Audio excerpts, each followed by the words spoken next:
这是一只忠诚度100%的蛇类御兽，高昂的售价让所有人望而生畏，但人们不惜砸锅卖铁也要与之契约。只有你对这种灵兽不屑一顾，转头只花了5000，购买了一只忠诚度只有1%的龟类御兽。就算当他看到你的第一眼时，就想一口将你吞入腹中，但是你也毫不犹豫地将它契约成你的第一只受宠。只因你觉醒了返祖大凶系统，可以让血脉纯度大于1%的灵兽返祖成已经灭绝的上古凶兽，同时御兽的忠诚度、契合度都是100%。此时你拿出低阶的契约符，准备强行契约眼前的翠纹灵龟，没想到灵龟却在激烈的反抗，根本不想认你这个穷小子为主。经过半小时的精神压制后，契约符成功的刻印在了灵龟的脑袋上。恭喜宿主契约灵兽成功，御兽返祖已开启，万兽剑已开启，同化已开启，古界训练场已开启，初始赠送返祖液1瓶，可以将超凡1星的翠纹灵龟返祖至超凡2星血纹蛮龟。你明明记得进化后的灵龟应该是翠玉灵龟啊，这血纹蛮龟又是什么鬼？是不是系统播报错了？随后你拿出学校发的灵兽图鉴，准备先看看翠玉灵龟的属性。翠玉灵龟超凡2星，力量50，速度5，耐力50，精神30。评价：移动速度、反应速度缓慢，力量中等，性格温和，对主人忠诚而服从。进化上限超凡3星，翡翠灵龟。随后你又打开了系统，开始查看返祖进化的血纹蛮龟。血纹蛮龟超凡级2星，力量180，速度60，耐力150，精神80，拥有非常强悍的力量，咬合力惊人，较快的移动和反应速度，极强的生命力和耐力，有一定的自愈能力。天赋技能燃血，血纹蛮龟的血液被点燃，力量、速度、防御得到3倍提升。看到这里你已经亚麻呆住，血纹蛮龟还能算是龟吗？感觉就是虎类御兽也没有这么强。随后你没有丝毫犹豫，直接将返祖液用在了翠纹灵龟身上。笼子里的灵龟身体大了一圈，同时背甲的颜色变成了深红色。就在你等待它返祖的时间里，学校的班级群喧嚣了起来。有人感慨2班的王浩斥资100万买了一只资质绝佳的灵蛇，又花了100万买来进化液，进化出超凡2星的翠灵蛇。我的天极品呀，这200万花的值！升学大考必然前10名，100%可以进入高等御兽学府。咱们班的刘少更强好吧？进化出了超凡2星的赤焰灵狐，力量110，能把一辆卡车拍碎。这都是什么怪物？咱们这种超凡1星的还有机会通过升学大考吗？看着他们聊天，你淡然一笑。王浩的翠灵蛇力量90，刘延瑞的赤焰灵狐力量110，都不如自己的血纹蛮龟。有了这个返祖系统，自己的灵兽都可以返祖成大凶，完全不是现在这种乖宝宝灵兽可以比拟的。先不说能不能成为最强御兽师，至少自己可以考上高等学府。突然班级群里又弹出一道消息，我表叔是执法司的，刚查获一批售卖淘汰灵兽的不法商贩，缴获到了一份买家名单。你们猜谁在名单上？大家此时都十分好奇，这个不要命的疯子是谁？毕竟这种灵兽忠诚度极低，完全就在安全阈值下，轻则受伤住院浪费契约符，重则当场丧命得不偿失。随后那个同学就把名单照片发到了群里。御兽一中3年3班天生于5月12日花5000元购买易控度1%的翠纹灵龟，群里瞬间安静了下来。而你有些头皮发麻，买家名单怎么会泄露出来？此时群里的同学疯狂艾特你，天生是不是已经挂掉了？艾特天生，家里没钱还想成为御兽师，就只能铤而走险呗。这家伙不是觉醒的全属性御兽吗？真是浪费了那么好的天赋。你看着群里刷屏的嘲讽，嗤之以鼻，让你们先笑。升学大考上，你们就会知道谁才是真正的废物。很快群里又一个人说话了，还好我和他分手了，否则我就白便宜那个鳖老仔了。说话的人是你的前女友柳如烟，对方出轨将成刘家少爷刘延瑞，随后就将你一脚踢开。分手前那色胚还想占我便宜，想和我开房，被我拒绝了。群里的众人纷纷狂笑。此时你有点气不打一处来，这家伙为了讨好刘延瑞，居然在群里造谣。当初柳如烟的成绩差点被退学，要不是因为你是个学霸帮他疯狂补课，这家伙可能都熬不到毕业。你可从没说过要和他开房，相反是他多次提出开房报答你，反而每次都被你拒绝。现在他踹开你傍上了刘延瑞，对方还给他斥资100万购买了超凡2星的光羽雏鸟，柳如烟也一跃成为了2阶御兽师。大家也几乎都知道这个情况，不过却没人嘲讽柳如烟出卖天品灵兽榜第33名的珍贵灵兽。已知的3600种灵兽被分成4个榜单，分别是天榜、地榜、玄榜、皇榜。所有灵兽中资质最强的前100种才能入天榜，第33的排名更是强中之强。苏晴直接指了过来，你俩一起上吧。但是没想到王浩却不愿意，我不需要联手任何人，要和你公平战斗。女守卫闻言按下一个按钮，实训场开始变化地形，转眼间就成了浓密的山林。王浩看到这个场地立刻狂喜，毕竟丛林是翠灵蛇的主场。在王浩的指挥下，灵蛇隐藏在丛林中，九色狐还在寻找他时，翠灵蛇直接发起进攻，九色狐轻轻一跳就避开了攻击，身后9种颜色的尾巴化作了尾刀，瞬间飞射而出扫了过去。一瞬间翠灵蛇就皮开肉绽，王浩赶紧指挥灵兽躲避，但翠灵蛇却直接缩成了团。这是典型的没有信任度，极端情况灵兽会不顾御兽师的命令，开始遵循自我的想法。王浩见见此，连忙认输，但是苏晴却根本不为所动。九色狐直接对翠灵蛇展开暴杀，直到对方失去意识昏死过去，尾刀停留在翠灵蛇的7寸之处，胜负已分。考虑到你要参加升学大考，所以饶你的玉兽一命。苏晴冷淡的声音传来，王浩失魂落魄的跪倒在地。翠灵蛇短时间内根本无法治愈，自己的升学大考泡汤了。随后苏晴朝你看了过来，你掐诀召唤出血纹蛮龟。看到蛮龟后，苏晴先是惊讶，紧接着有点失望。这种品相的灵兽甚至不如翠灵蛇，不亚让工会加大筛选力度，别什么都往我这儿送。王浩看见是灵龟也开始幸灾乐祸，就算你是龟类玉兽也扛不住，只会比我的翠灵蛇更惨。听到这些话你有点不爽，那也要碰一碰才知道。随着蛮龟进入实训场，他却并没有隐藏，而是大摇大摆地出现在九色狐面前。九色狐的尾刀劈砍过来，直接在蛮龟的壳上冒出了火星，却只在龟壳上留下一丝白印。你顿时松了一口气，看来贝壳的强度比自己想的高。苏晴罕见地露出了惊讶神色。随着九色狐的疯狂进攻，时间一点点流逝，你看着时间突然开了窍，反正自己什么都不用做，也能1小时挣1万，先这样耗着吧。2个小时后，九色狐直接累懵了，脸上出现人性化的诧异，而龟壳里的蛮龟还在原地，仿佛只是睡了一觉。苏晴此刻脸色有些惨白，高强度的战斗对他精神力消耗很大，但是和九色狐之间的契合度在提高。突然苏晴命令道，让你的玉兽动起来，我要激烈的对战。你此时正在兴高采烈的算账，现在已经赚了快3万了。听到苏晴的话自然有点不情愿，任务里也没说非要对抗呀，万一把你的九色灵狐打趴下，这实训不就结束了吗？苏晴被这话气笑了，打趴下就凭你吗？这样吧，如果你打倒九色狐1次，我就多给你10万。听到这话你眼前一亮，此话当真？苏晴已经打出火气了，撅着嘴喊道，我说的话向来作数，那就先赚个100万。你给灵龟打气一般喊道。苏晴听到这话想吐血，看你的龟壳硬还是你嘴硬。龟类灵兽最大优势就是防御，你敢进攻肯定比我的翠灵蛇惨。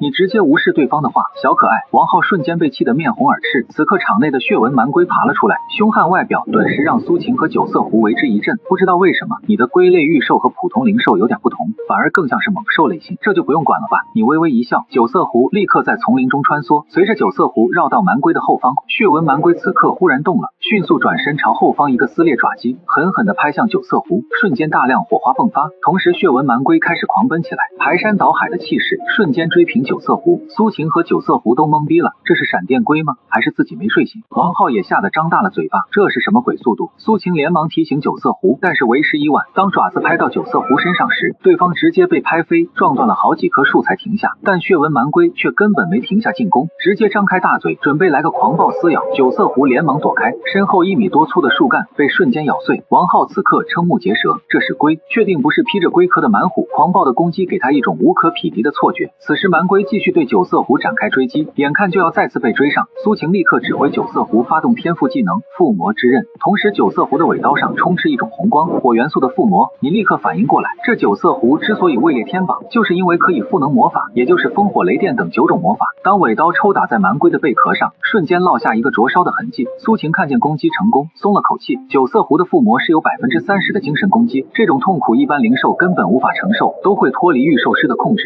只要对方逃离实训场，自己可就赢了。大部分御兽师此时都会安抚灵兽，虽然知道施压不是一个好策略，但你还是咬牙说道，顶上去撕碎它。蛮龟立刻顶着漫天火焰逼近灵狐，不顾高温一口咬住九色狐，接着发动技能狂暴撕咬，直接将九色狐摁在地上反复摔打。苏晴此刻满脸震惊，九色狐自从进化超凡2星以来，从未被同阶灵兽如此暴打过。女守卫也连忙宣布实训结束。好了，停下吧。你刚下令，就见蛮龟直接将九色狐抛出了场外。王浩赶紧拿起银行卡蹑手蹑脚的开溜，吓死个人，从没见过这么猛的龟。别等会儿苏晴事后翻脸牵连到我。你却毫不客气的看向苏晴，这算是我赢了吧？苏晴点点头，就让女守卫结账，随后赶忙跑过去查看灵狐的伤势。看到遍体鳞伤的九色狐，苏晴眼泪忍不住流了下来。当你收到13万的报酬，简直有点不敢相信，怪不得都说御兽师赚钱。随后你便准备拿钱跑路，没想到刚转身，后方就传来一道声音，你还想走？你顿时心中一惊，你是不是御兽一中的，还是哪个代班的老师？你顺势连忙承认，你怎么知道？这都能猜出来，毕竟在苏晴看来，学生中没人有这样的实力。苏晴见状赶忙追问道，明天你还继续来吗？听到这话，你松了一口气，原来是害怕自己明天不来了，还以为对方要秋后算账。就在你思索时，苏晴却以为你在犹豫，这样的实训对他来说提升很大，而且很难有这么厉害的同阶灵兽。我可以加钱1小时2万，每天实战训练10小时怎么样？你瞬间亚麻呆住，一天就能赚20万，这御兽师来钱也太快了吧。见你不为所动，苏晴再次喊道，如果还嫌少，我可以加价到1小时3万。你立立刻同意了下来。一天30万，一个月不就9000万了？这以后不是预售随便买，给蛮龟娶媳妇都不在话下了。随后你便一溜烟返回家中，今天帮九色狐提升实战，但蛮龟同样需要提升实力。对方今天纯属是轻敌了，明天有了防备，自然就更加不好对付。随后你打开系统，迫不及待的想体验古界训练场，花费1万买了张门票后，系统弹出一道提示：训练场可以穿梭到任意古老世界，越古老的训练场危险性越高，但同时奖励也越好。随后众多训练场依次罗列了出来，你谨慎的选择了第一个远古界，瞬间你被吸入另一个空间，只见天空中红云密布，四周充满荒凉的气息。同时系统也弹出训练场任务，难度等级1星，击杀10只远古厉虎兽，奖励超凡1星，返祖业乘1，同化次数+1，御兽师力量+10，精神+5，速度+3，耐力+3，御兽力量+20，精神+5，速度+5，耐力+5。看到奖励你眼前一亮，你的力量现在只有10点，完成任务后就能达到30点，岂不是比一阶战士还要强？想到这，你迫不及待地寻找起厉虎兽。随着远处一道咆哮声传来，一只厉虎兽在它的领地发现了你，你立刻指挥蛮龟进攻。它像坦克一般冲了过去，厉虎兽表现得很灵活，同时还有技能虎啸波和猛虎扑食，但蛮龟也有狂暴撕咬。一阵试探之后，蛮龟一口咬到厉虎兽的脖子上，随后狂暴撕咬发动，厉虎兽被成功解决。丁，击杀厉虎兽1只，血纹蛮龟经验+10，战斗意志+10%，收获厉虎兽牙1颗，兽爪3个，技能书猛虎扑杀，竟然还有一本技能书。你赶紧点开查看，才发现只有7%的几率可以爆出，这是走了狗屎运。要知道现在的技能书价值几十万，虽然不是很适合蛮龟，但你还是让蛮龟学习了技能。随着半小时的狩猎，你成功击杀10只厉虎兽，领取了任务的奖励后，你明显感觉自己强大了1倍，这种感觉就像自己是个战士。紧接着你就被传送了出来，出来后你看了看时间，发现自己在里面待了足足5个小时，但是外面却只过去了5分钟，内外时间的流速竟然不同。不过目前你还不清楚古界到底是不是真实世界，如果在里面死亡会怎么样。随后你再次购买了一张门票，今日剩余购买次数1，看来训练场每天只能进入3次。随后你将最后一张票也一起购买，这次进入时你发现眼前出现2个选项，选项1远古界难度1星奖励减半，选项2上古界难度2星奖励倍增。由于第一次的成功，所以果断选择了选项2。场景变换后，你再次进入古界，这次给御兽的奖励明显被提高了，虽然御兽师的奖励没变，但也相当于一颗昂贵的血气丹带来的提升。随后你看起了幽影狼的介绍，发现战斗力还不如厉虎兽，难度并没有增加太多，但是当你看到生活习性时，却倒吸了一口凉气。幽影狼以其群体协作能力而闻名，他们在狩猎时会进行精密的配合，当幽影狼群倾巢出动时，就连精英级灵兽也会沦为他们的口粮。正当你人都麻了的时候，突然四面八方传出来快速穿梭的声音，就像一个大网包抄了过来，你立刻意识到这是被包围了。往往听到动静时，已经到了幽影狼群最后的猎杀时刻，蛮龟立刻开始横冲直撞，想要一路碾压过去，脱离这里，但是7、8只幽影狼快速冲了过来。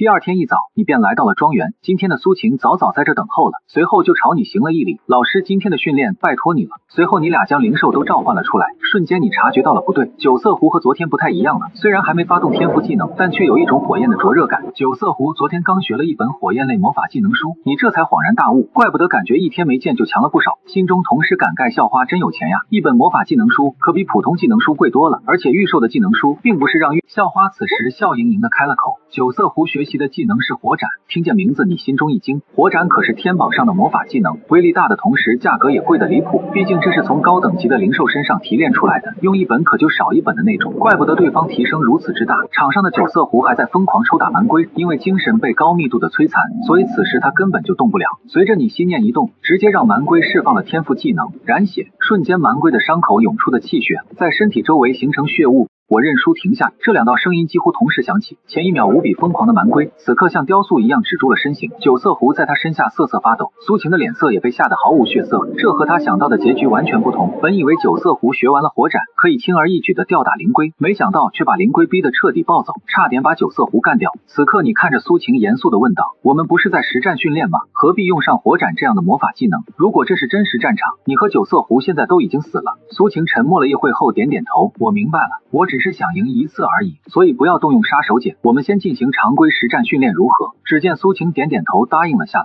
你暗自松了口气，因为蛮龟的燃血有冷却，12小时内无法再次使用，如果对方一直使用火斩，灵龟根本就没法打。随后苏晴便给九色狐使用起了疗伤药，只见九色狐的伤势快速愈合，你在跟前眼巴巴的看着，蛮龟也是可怜兮兮的看着九色狐。苏晴注意到了蛮龟的伤势，主动将疗伤药递了过来，给他治疗一下吧。你看着手中的蓝色药瓶，这和灵兽用品店橱窗里摆放的一模一样，标价可是高达12万。蛮龟一脸期待的看着你，快给我吃，快给我吃，再不吃等会伤口都要愈合了。但是你反手直接收了起来，这东西倒卖出去还能卖8万，给蛮龟吃就纯属浪费。苏晴看到了你的小动作，不过却没有说什么。等到九色狐疗伤结束，满血复活时，蛮龟身上的伤痕也都愈合的七七八八。苏晴顿时有些惊讶，老师，你的灵龟自愈力竟然这么强。你挠头不好意思的笑了笑，自从被叫老师后，你有点爱上了这种感觉。接下来你们苦练了9个多小时，结束后你们两人全都喘着粗气。我感觉他有时候的动作挺不稳重，而且他真是一中的老师，那也应该是资深的御兽师，只是拿出了超凡2星的御兽陪您训练。今天实训完，您精神疲惫，我可以理解为什么他也会这么累。苏晴此刻也愣了一下，是啊，如果是资深的御兽师，精神值肯定远高于自己，陪一个超凡2星的御兽师训练1天而已，怎么会让他感到疲惫呢？女守卫立刻询问道，小姐要不要我调查一下他到底是什么人？苏晴想了想，轻轻摇了摇头，没有必要，他是谁不重要，重要的是和他训练对我和九色狐的提升都很大，另外他也不可能跟我是同龄人，这些人没有一个比我强的。另一边，你毫不知情的回到家中，再次开启了今日的古界训练场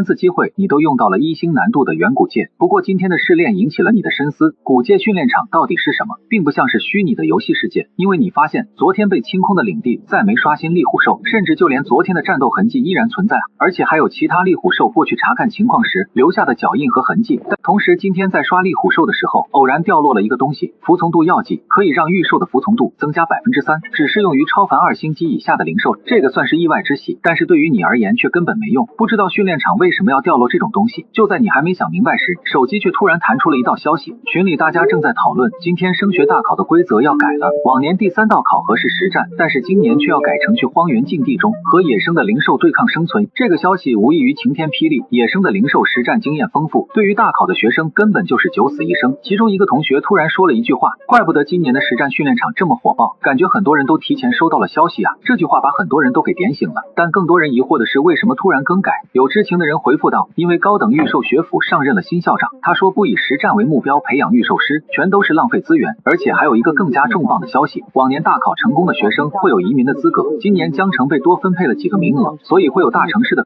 你心中已经隐隐有了猜想，对方的话10有8九是真的，去禁地实战大考可是从没有过的，但是实战训练场早都被定完了，所以你只能依靠今天的新发现进行实战训练，那就是古界训练场存在的一个 bug。 往年的考试都是和同学实战，今天的大考却要深入禁区，所有人都说踏入禁地九死一生，根本就是为天骄准备的修罗场，但是你却对此很开心，只因你发现了系统的漏洞，只要在古界训练场内不完成里面的任务，就可以无限延续实战时间，而且就算在里面训练上千个小时，外界也就只过去几小时而已。所以你打算在大考之前开启你专属的特训计划，接下来你每天去陪校花苏晴实训，高强度对练10个小时后，晚上则会和蛮龟进入古界训练场，专门避开任务目标猎虎兽，去找一些别的凶兽进行。所以你有钱后要做的第一件事就是彻底根治养父的血毒症。当你给州级大医院打去电话时，医生得知血毒已经到了第3阶段，却告诉你目前几乎无药可医。这个回答仿佛晴天霹雳，你们要多少钱？1000万还是2000万？只要能治，多少钱我都可以凑。医生也很无奈，1阶段2阶段还有的救，但是第3阶段根本无从下手。随后对方同时突破了50点的大关，因为人类对于精神突破要比力量难很多，所以3年内突破50已经属于极快，毕竟只要精神力超过50就可以开启另一个御兽位，契约第2只灵兽。随后你便打算再去购买1只灵兽。来到灵兽中心后，销售小姐姐赶忙过来接待你，小帅哥是什么御兽？随后你翻出手机的推销短信，在联系了好几个人之后，终于联系上一个卖家，对方开口就要5000块钱，想卖给你一个易控度40%的灵兽，没想到却被你立马拒绝，因为你只要10%易控度以下的，对方也懒得管你死。紧接着你打开了暴躁石铁兽图鉴，等级超凡级2星，体型庞大，身材魁梧健硕，其皮肤坚硬如铁，能够抵御一定攻击，眼睛在夜晚会发出红色的光芒。战斗特点铁皮，皮肤坚硬如铁，对物理攻击有着极高的抵抗力，狂暴之力，在战斗中能够爆发出强大的力量，破坏力惊人。石铁之牙，拥有一口能够咬碎金属的利齿，能够轻易撕裂敌人的护甲。技能铁巢怒啸，暴躁石铁兽发出震天的怒吼，声波中蕴含着精神力量，能够形成音波冲击，对敌人造成物理和心理上的双重打击，敌人在短时间内失去战斗能力。铁拳狂潮，暴躁石铁兽吃下足够的铁元素就可以进入狂潮状态，防御力飙升，攻击速度和力量大幅提升，每次攻击都带有铁血的气息，能够削弱敌人的防御并造成持续的伤害。最后则是爆炸的4维属性，看到这个面板你差点笑出声，不愧是上古凶兽，这家伙的起步就要比蛮龟强，估计要比血纹蛮龟还要古早一些。随后你动用反祖液给熊猫兽次日大考开始，所有人都按照规定在城外集合。今天负责安保的竟然是炎龙特遣队，他们属于江州镇魔军的尖刀连，选拔的难度极高，都是精英中的精英。旁边知晓情况的同学说道：“听说炎龙特遣队已经消灭了大考区域内超凡2星以上的所有灵兽，其实你还是有点担心，数百公顷的面积，难道一个漏网之鱼都没有？”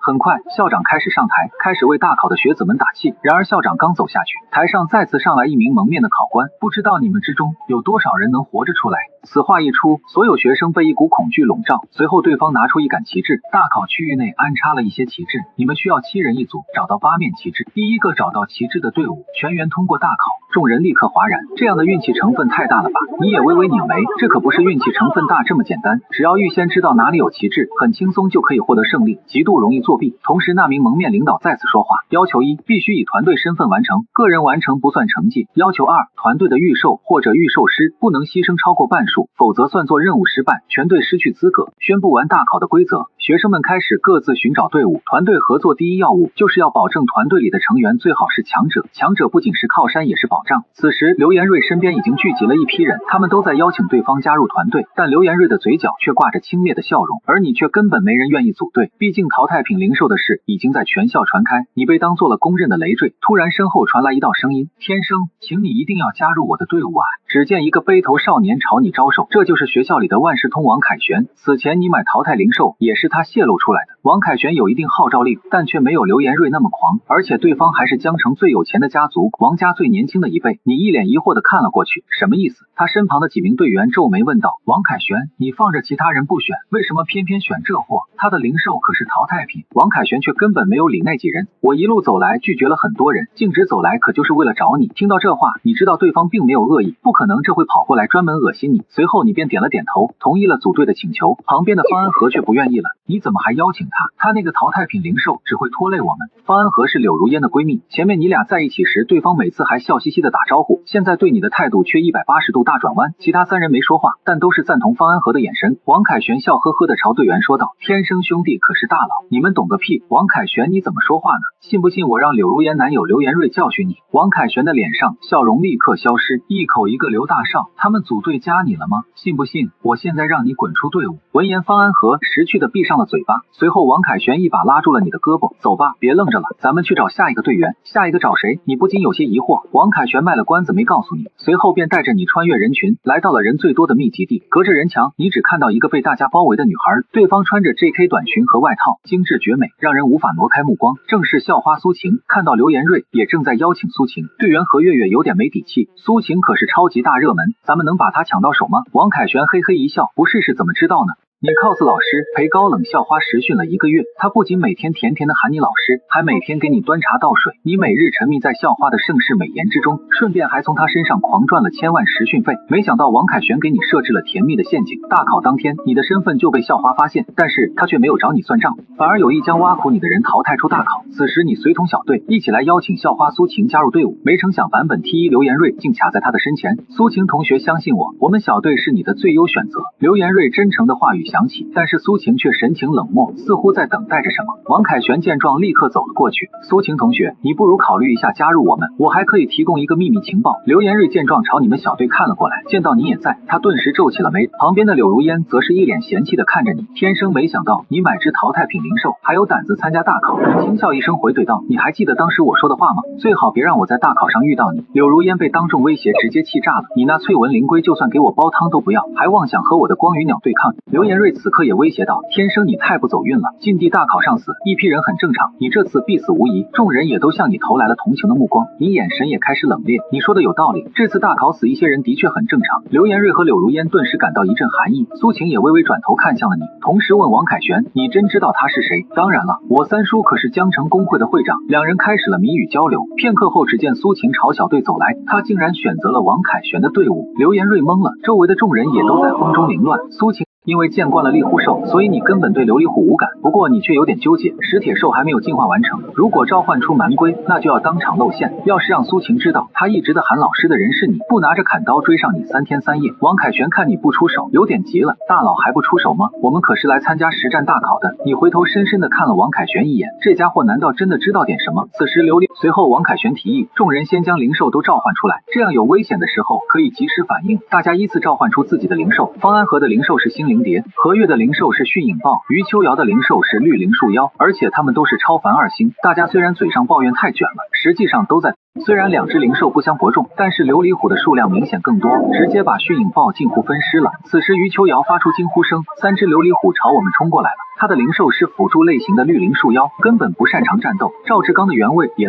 随后他又对众人说道，这次我们也许高估了琉璃虎，他根本就没有多强，我们都可以轻松的一挑一群。赵志刚也立刻站出来拍了拍胸膛，这次没轮到我出手，下次再遇到一群琉璃虎的时候，我给大家露一手。话音刚落，天生你想找死吗？我和刘大少是兄弟，我让他弄死你信不信？你听到这话轻笑一声，我知道你是刘延瑞的狗腿子，让刘延瑞来救你吧。赵志刚气得面红耳赤，但是转头又看到被围攻的原位，只能扑通一声跪倒在地。龙哥，请你出手救救我的原位吧。你看着他笑了起来，刚才要是这态度多好。赵志刚立刻心中一喜，你决定要出手相救了。就在他以为这样就可以博得同情时，你直接拒绝了他的请求，现在才知道叫爸爸晚了。赵志刚这才反应过来你在玩他。王凯旋则是在一旁发起了灵魂拷问，你和方安和明明能救下何月的迅影豹，却偏偏选择袖手旁观，被淘汰都是你们咎由自取而已。随后他便拍了拍身边的土豪猪，瞬间土豪猪开始哼哧起来，一股魔性的声音在周围回荡。神奇的是，琉璃虎的动作慢了下来，最后竟然愣在了原地。苏晴也立刻指挥九色狐快速进攻，片刻后几只琉璃虎全部被斩，这次危机迎刃而解。可是团队也发生了变化，何月的迅影豹奄奄一息，赵志刚的原位被分食，方安和的星灵蝶已经丧命，这3人失去了大考资格，被军方带离。此时场上只剩下你和余秋瑶的绿灵树妖，王凯旋的懒懒猪以及苏晴的九色狐。根据大考的要求，现在不管是御兽师还是灵兽都不能再牺牲一个，否则就会全队出局。忽然远方的天空中升起一簇小型烟花，这是拔旗时才会触发的挑战，想不到这么快就有队伍找到旗帜，看来是有侦察型的御兽或者技能，索性你们加快速度朝着前方探查。没想到刚走一会儿，余秋瑶就有了重大发现，原来他的绿灵树妖发现了一面旗帜，而且就在前方不远处。等你们赶到后才发现，在一块空旷的场地上，一面红色的旗帜插在地上。众人察觉到这个位置有些特殊，苏晴的九色狐率先跑过去探查。当九色狐刚刚踏足旗帜的区域，忽然地面开始大面积塌陷，九色狐在碎时间借力快速移动，最终才回到了地面上。一个巨大的天坑出现在你们面前，深度至少有几百米，所有人都被震惊，因为天坑的下面竟然还有尖锐的竹刺，众人有些头疼。这个旗帜该怎么拿？一旁的余秋瑶弱弱的举起了手，这个我可以试试。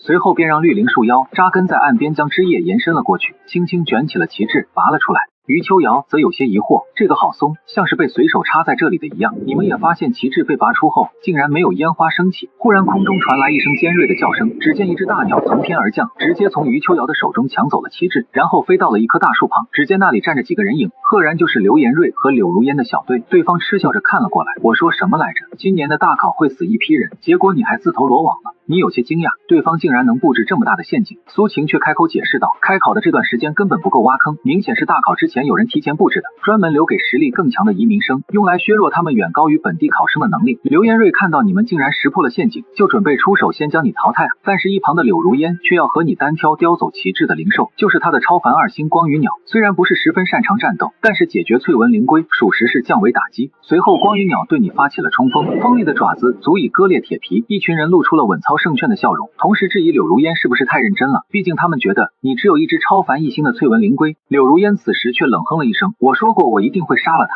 此刻他全然忘记了你对他的恩情，只想杀了你这个知道他黑历史的人。你是他嫁入豪门唯一的绊脚石，你心中有些复杂，柳如烟怎么变成了这样？随后便也不准备留手，紧接着你打了一个响指，身后的御兽空间散发出一股惊人的杀气，无形的压力弥漫而出。王凯旋立刻心跳加速，无比激动，来了来了，龙哥的暴龙龟要出场了。但是是从预售空间走出的却不是蛮龟，而是一个闪烁着金属光泽的熊猫。双方人都非常震惊。柳如烟震惊，这是什么灵兽？不都说你契约的是翠纹灵龟吗？刘延瑞也眯着眼睛，有些不确定，这难道是熊猫兽的进化体？旁边的队友同时补充道，这个品相一看也是淘汰品。另一边的王凯旋等人也是目瞪口呆，他只觉得头皮发麻，龙哥的精神力竟然达到了50我朝，简直恐怖如斯，果然没有抱错大腿。苏晴也罕见的张开了小嘴，想起了和你对练的那段时间，天榜灵兽种都无法战胜你，如今你更是成为了双灵兽的御兽师，这样的成长速度简直无解。此时光羽鸟已经对狂暴石铁兽发起了攻击，利爪直接扣住了石铁兽的肩膀，同时疯狂的扇动翅膀，准备先撕下他的一块血肉。石铁兽的身躯却稳如泰山，猩红的双眼充斥着暴虐，一把抓住光羽鸟的腿部，直接将对方狠狠地摔在了地上，随后便是反复的摔打。光羽鸟发出了痛苦的哀鸣，柳如烟脸上的笑容僵住了，不可置信的大喊，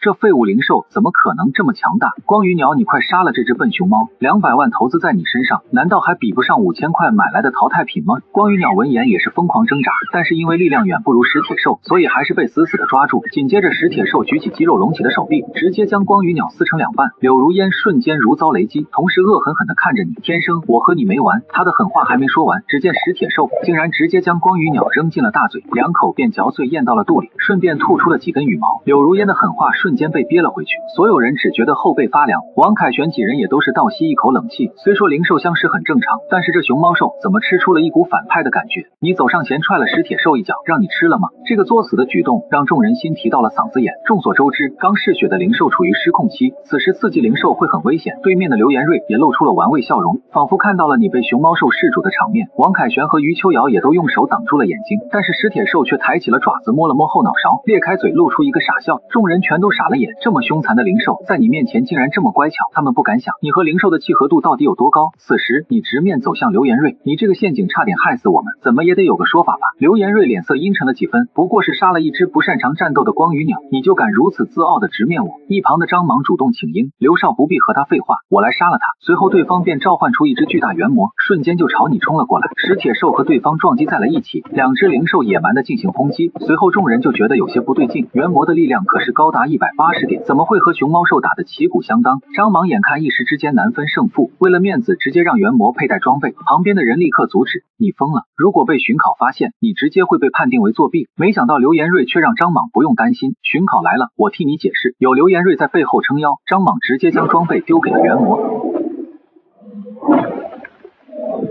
猿魔穿上装备，战斗力顿时上升一个层次。一旁的王凯旋也急了，苏晴，要不要咱们帮帮龙哥？苏晴漫不经心的回道，不需要，你难道忘了他还有一只龟吗？场上你看向张莽打了一个响指，石铁兽发出震天咆哮，身上的肌肉瞬间堆积起来，随后便用爪子疯狂拍击对方。就算猿魔的刺甲将他的手掌扎穿，但石铁兽不曾退后一步。随着他的动作越来越迅猛，猿魔很快就招架不住，最后被狠狠的拍翻在了树下。张莽绝望的跪倒在地，随后恐怖的一幕出现，石铁兽将猿魔当场啃食。众人已经被这场战斗震撼的说不出话。苏晴眼中惊讶更盛，他从未见过如此悍不畏死的灵兽，除了品相差点，其他堪称完美。此时考场外的家长们焦急万分，因为大考区域内的光点不断减少，意味着不断有队伍被淘汰，而其中最忐忑的就是你的养母，你并没有给他说大考规则改了。此时养母才知道，他明明将住院的治疗费用都给了你，让你去买灵兽参加大考，没想到去医院缴费时才知道你已经将费用交完了。多方打听后，他才知道原来你买了一只淘汰品灵兽，就来参加危险无比的境地大考。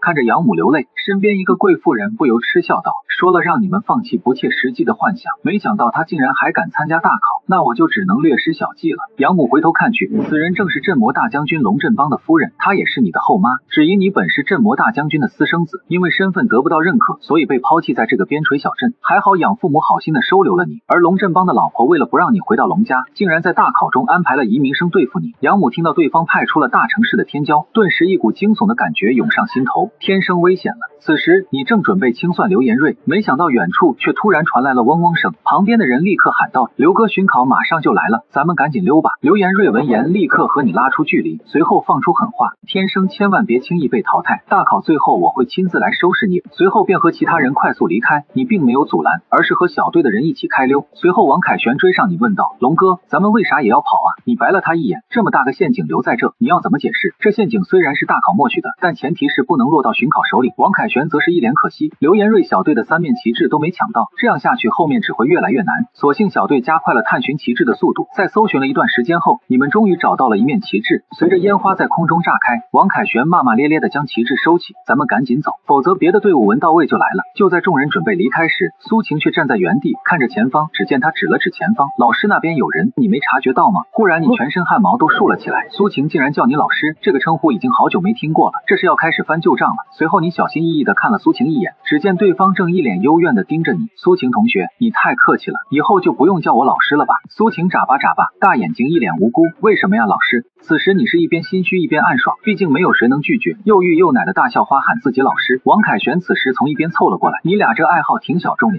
不过是不是要观察下现在的情况？王凯旋的话瞬间让你俩红了脸，别胡说！你俩几乎同时呵斥道。此时丛林中走出一个小队，正是大考移民的队伍之一，他们手中拿着2杆旗帜，为首的是一个壮硕的青年，身后跟着一个巨大的黑熊，给人一种遮天蔽日的感觉。王凯旋被吓得哇哇乱叫，这犯规了吧？这体型一看就是超凡3星的灵兽，你也认出了这只巨熊的确是超凡级3星的铁甲战熊，因为参加大考有年龄限制，必须在18岁这一年契约灵兽，所以现在能拿出超凡3星的灵兽，要么天赋异禀，要么就是违规进化。对方如果真有这样的实力，又何必来到一个边陲小镇参加考试？很明显对方是后者，而且这几人之前就对你有敌意。果然几人齐齐朝你看了过来，熊哥就是这小子吧？干掉他，咱们就算完成交易了吧？为首的魁雄朝苏晴3人说道，我们要找的是他，你们走开，我不动你们。苏晴双手抱胸不予理会，王凯旋则是嗤笑起来，你脑子不用刻意捐掉，没看见我们小队就剩4个人吗？再少一个就得全员淘汰。魁雄见此也不再废话，那你们就和他一起死。随后铁甲战熊立刻就冲了过来，你安排石铁兽顶了上去，但是体型和力量的巨大差距，石铁兽瞬间就被掀翻。这时你们不约而同产生一种惊悚感，2只灵兽根本不是一个级别，战斗力相差的有点大。铁甲战熊毫无阻碍的朝你冲了过来，苏晴见状急促的下令，九色狐瞬间跳到了铁甲战熊的前面，随后发动天赋技能尾刀加火斩，竟然在铁甲战熊的胸口开了一道口子。魁雄此时也微微心惊，不愧是天榜第33名的灵兽种，竟然能用2星的实力逆伐3星。不过他的笑容越发神秘，身后再次出现2道强悍的气息，一只闪烁电弧的雷霆狮子，还有一只水系的巨蟒，这2只灵兽竟然也是超凡3星。你有些震惊，对方竟然全是违规进化。忽然你想到了那个女人，是龙家的那个女人帮你们混入的江城。魁雄淡淡的说道，这你就不用管了，你只需要知道有人不想你活着出去，乖乖认命吧。你皱眉看向对方，最近总有人让我认命，可是你们算什么东西？魁雄也叹了口气，来之前我们就将你查了一遍，要知道御兽师就是钱堆出来的，你的天赋在我们看来根本没用，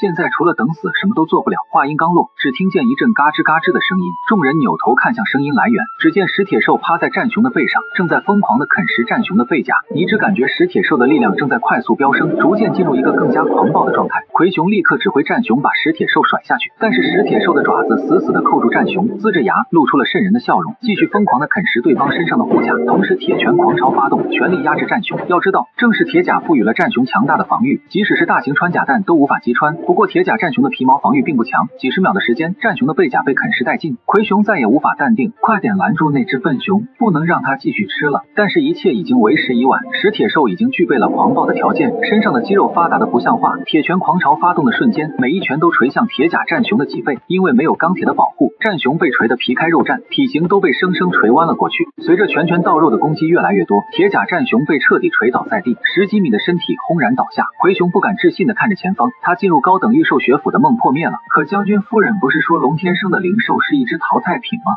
苏晴此刻忍不住看向你，这家伙的灵兽都有一个特质，就是服从度异常的高。要知道他们想保持和灵兽的高契合度，哪怕提升1%都要付出巨大的代价。此时一旁的懒懒猪哼哧了起来，魁雄等人的速度开始变得迟钝。你和苏晴对视了一眼，明白现在就是进攻的最佳时机。九色狐马力全开，火斩尾刀全放，几刀下去就有2只灵兽被斩。你忍不住倒吸口气，看来对方在对练时也有留手，否则现在逆伐时不可能那么游刃有余。你也指挥石铁兽和蛮龟朝前方攻去，转眼间就将对方的灵兽团灭。魁雄咬牙怒吼道，龙天生，你坏我们的升学大计，从现在开始不止龙家要杀你，我们也会利用所有关系发布悬赏令。你冷眼朝着魁雄看了过去，还想出去？这可是禁区啊，没有灵兽的御兽师凭什么敢说能从这里出去？奎雄彻底慌了，你不能杀我们，我已经通知巡考过来了。你回头看了眼小队几人，苏晴立刻会意转身离开，王凯旋也带着余秋瑶跟在后面。余秋瑶面色苍白地问道，龙哥会杀了他们吗？王凯旋笑着摇摇头，不会的，龙哥只是想在巡考来之前好好的保护他们。话音刚落，丛林中传出一阵阵惨叫，王凯旋的嘴角也不由得抖了抖。不一会儿，你和石铁兽跟上了小队，随后递给王凯旋2把带血的旗帜。当几名巡考到达刚才的地点时，被眼前的一幕彻底吓住了。7个御兽师不具备人形，灵兽也只剩残躯，好狠的手段，一名巡考差点吐出来。一名男巡考面色严肃，很显然这是一个违规进化的小队，战斗力应该很强，但还是被对方如此暴虐。一旁的男巡考又说出了一个惊天新闻，这是第8个团灭的小队，目前大考的死伤数已经超过1半，这根本不符合咱们的预期，现在已经控制不住局面了。一旁为首的中年巡考点点头，立刻上报，看上面如何决定。考场外监考官看着大屏幕上消失的光点，表情也逐渐陷入呆滞。怎么会死这么多人？这片区域已经被军方清扫多次，不可能出现无法应对的灵兽，也就是说有小队在专门狩猎其他考生，对方的目的不仅仅是通过大考，有小队想除掉所有的竞争者。校长此刻也急匆匆的赶来，立刻停止大考，让剩下的学生全都活着出来。监考官面带冷笑看向校长，结束考核全校都会被淘汰，这个责任你担得起吗？校长被问得哑口无言，毕竟学生为了这一天辛勤苦练准备了10几年，他根本没法对这种大事负责。另一边，你们小队已经在大考区域搜寻了一圈，没曾想连一面旗帜的影子都没见着，此时你才反应过来，这次大考只有8面旗帜，剩下的旗帜应该都已经被找到了，所以现在就是拼谁能沉得住气。随后你便提议小队在这里伏击，这样敌人在明你们在暗，主动权永远掌握在你们手里。听完分析，王凯旋满眼星星，龙哥真不愧是学霸呀，想的就是周到。一旁的苏晴也淡淡道，毕竟是天生老师嘛，这话你根本没法接，只能对着苏晴尴尬的轻笑一声。突然前方的丛林中传出响动，只见树丛中走出一株花，它的大嘴微微张开，随后从中散发出大量的孢子。你有些疑惑，暗影花妖这种灵兽无法确定是野生灵兽还是御兽。一旁的余秋瑶忽然开口，我记得暗影花妖的孢子可以让周围敌人陷入沉睡。此时你们才反应过来，但是身体已经中了招，一股困倦之意袭上心头。王凯旋和余秋瑶的感受最明显，连眼皮都无法抬起，反观你和苏晴却没有什么反应，看来精神力强就可以抵挡住这种孢子。这时对面的树丛中走出几人，正是3支移民考生队伍的其中一支，为首的是一位红发青年。旁边的小寸头有些不解地问道，赤哥，咱们需要这么谨慎吗？小心驶得万年船，而且我们刚才遇到的那支小队很强，江城似乎也不全是废物。旁边一个双马尾女孩则是鄙夷地说道，那支小队竟然向我们贩卖同学的坐标信息，真是有够阴险的。此时你躲在树后开始思考，有人暴露了小队位置，你第一时间想到的是刘延瑞的小队，毕竟你们就遇到了2支队伍，除了那支被团灭的，另一队就是刘延瑞，当时真应该冒着风险将他们干掉才对。此时你和苏晴对视一眼，同时默契地朝着对方慢慢靠近，你在前，苏晴则是跟在你的身后。寸头青年扫视四周，赤哥，你说那支小队会有旗帜吗？搞不好已经被其他小队干掉了。赤哥冷声道，那也要找找看才行，只有8面旗帜，想赢就不能放过任何一支小队。忽然他们前方的草丛传出一阵摩擦声，几人顿时警惕起来，只见一只伤痕累累的龟兽爬了出来，爬行的速度很是缓慢，龟甲的裂痕让它看起来凄惨无比。几人紧绷的神经放松了下来，谁也不会在乎一只重伤的龟类灵兽。此时小队后方突然传出一道声音，你们在找我。赤哥几人猛然转身，只见一名青年身旁站着一只脏兮兮的熊猫兽，像是刚经历过恶战一般。对面几人没有轻举妄动，只是在快速观察四周的情况。你主动开口说道，不用找了，我们小队只剩我一个人了，你们的花妖将他们全放倒了。对面的赤哥有些疑惑，那你怎么还能站在这里？难道精神力很强，甚至超过了50点以上？我们小城市的考生怎么可能这么强？只是有些特殊的手段而已。你的语气十分诚恳，不过这让对面的赤哥更加疑惑，你对我知无不言是想做什么？你的灵兽实力应该不弱，我很想知道你主动暴露自己的原因。你没有丝毫犹豫，我知道我们小队本无法获胜，但也不甘心仇人获得胜利，坦诚相待是想加入你们。赤哥在了解完刘延瑞就是你的仇人后，瞬间明白了一切，合作也可以，不过我要怎么相信你？你挠挠头，你们应该有限制实力的钢铁枷锁吧？可以给我的变种熊猫兽佩戴上。赤哥听到你连灵兽都介绍了，心中对你的信任又增加了一份。随后寸头青年便将2个枷锁取出，直接戴在了石铁兽的身上。这种钢铁枷锁就算是2辆装甲车都无法直接扯断，所以我劝你不要白费力气。警告完后，对方几人才彻底放松下来。双马尾女孩回头有些疑惑，赤哥，这个丑乌龟不会对我们造成麻烦吧？赤哥随意瞥了一眼，这龟都这样了，还能有什么战斗力？甚至还不如被锁住的熊猫兽。此时血纹蛮龟看了你一眼，当几人转过身，正准备询问你时，蛮龟突然暴起，对着暗影妖花就是一口，恐怖的咬合力直接将对方拦腰折断。一旁的长发女生瞬间遭到了反噬，哀嚎着倒在了地上。赤戈几人此时才反应过来，但蛮龟的速度陡然爆发，狂暴的煞气瞬间升腾而起。你果断让蛮龟开启了天赋技能燃血，属性又再次暴涨了3倍，它直接咬向了一旁的石罐。这只灵兽虽然也是力量方面见长，但是却根本无法抵抗蛮龟的攻击，3两下就被咬碎了身体。赤戈几人彻底呆滞，同时他的眼珠子差点蹦出来，这只龟类玉兽到底是什么鬼？怎么还会猛虎扑杀这种技能？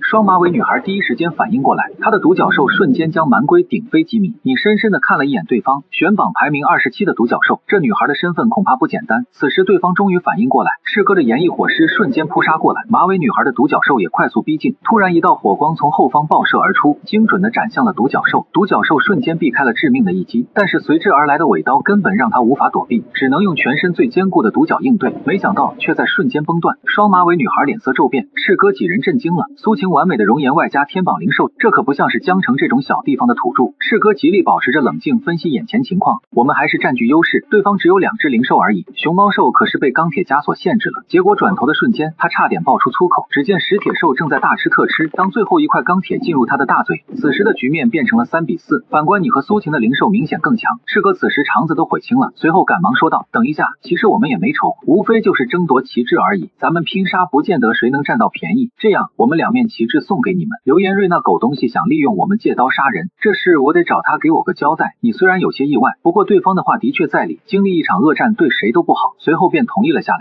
赤戈等人临走时回头说道：虽然你们队伍的实力很强，但是这次大考貌似是出了问题，很多人都被干掉了，根本没有捏碎手环的机会，你们自己小心。随后便转身离开了这里。听见这话，你们面露凝重，看来大考的确出了问题，不过小队的手里现在已经有了4面旗帜，获胜的几率显然大了很多。鱼跃龙门近在眼前，你直接提议主动出击寻找队伍，毕竟这4面旗帜大概率在一支队伍手上。王凯旋和余秋瑶都没有异议，苏晴也是点头赞同。随后4人开始主动出击。另一边考场外，家长们哀嚎一片，因为大屏幕上的名字已经黑了2/3，有的学生被迫放弃大考，但更多的小队是直接全军覆没。传送出来时只剩下一堆骨头渣组，主考官也在紧急开会商讨方案。活着的名单中只有移民小队最值得怀疑。此时副官会报道，前3支移民小队只有1个小队满员，其他2支小队遭受不同程度的伤亡。主考官立刻询问道：满员的是哪一个移民小队？杨成得到回答后，主考官立刻下令，场内的巡考全程盯着杨成小队，有任何可疑事情立刻向我汇报。副官，你立刻联系他们城市的校长，我要知道他们的详细信息。很快杨成传回来了具体消息，他们确实有几个考生移民来江城参加大考。这个回答基本打消了主考官的疑虑。不过诡异的是，根据杨成的校长汇报，这几个考生的能力其实不算出众，甚至连上等都算不上。主考官听到这话，顿时微微皱眉，这样的学生怎么会留到现在？但是副官接下来的话直接让主考官的心瞬间骤停了一下。但是杨成前不久刚发生过古兽动乱，瞬间在座的所有人都变了脸色，一股强烈的恐惧笼罩全场。古兽会人类中最大的反派组织之一，他们的宗旨是让上古凶兽重现人间，因为可以借助凶兽强大的力量，所以想打破现有的世界秩序，企图消灭所有的御兽师。这次的行动太像他们的作风了，明明是人人惧怕的远古图腾，你说那是小孩纹身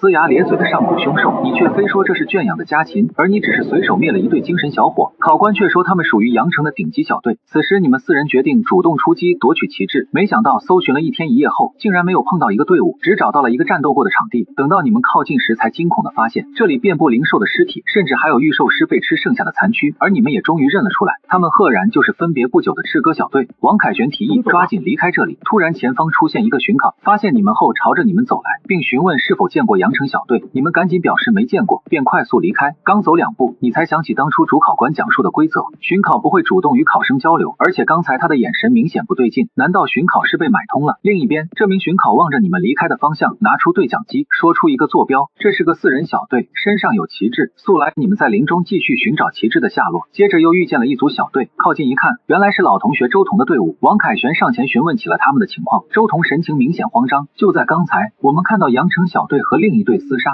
场面无比凶残。你有些好奇，他们是违规进化吗？是不是违规进化我不知道，但是感觉他们的灵兽都很奇怪。随即指了指你的狂暴石铁兽，和你的灵兽感觉差不多，粗糙中还带着野蛮。你身体一震，难道他们的御兽也也是上古凶兽吗？这时有个女孩开口解释，阳城小队身上都有一个标志，像是凶兽，但标志中间都有一只眼睛。你听后有点诧异，阳城的民风好彪悍哦，学生居然可以纹身。众人听到纷纷无语。苏晴白了你一眼，这个图腾代表一个神秘组织，他们目的是解封上古神兽，回到神兽肆虐的时代。听苏晴说完后，你陷入了沉思，难道他们也激活了反祖系统？没等你想明白，便和周彤他们分道扬镳，而你们出发继续寻找剩余的旗帜。考场外因考生死亡率过高，家长们哭啼声一片。此时主考官召集了一个队伍，他们一个个神情坚毅，气息强大，这就是炎龙特遣队。主考官命令他们前往考场，拯救剩余存活的学生，并且抓捕阳城小队，一旦反抗，格杀勿论。此刻场内你们路过了一些拼杀后的现场，不禁怀疑可能没有几个活着的小队了。一向胆小的王凯旋听后，路上紧紧拉着你的衣角，随即你看向他们问道，如果你俩想退出的话，我会尊重你们的意愿，因为以目前的形势，已经不是通过和淘汰这么简单了，结果很有可能是死亡。但他们的眼神都很坚定，我们都有需要通过考试的理由。此时苏晴凑过来，你怎么不问问我？因为我知道你不会放弃，你的意志力我是见识过的。苏晴看着你，嘴角微微上扬，这么懂我呀。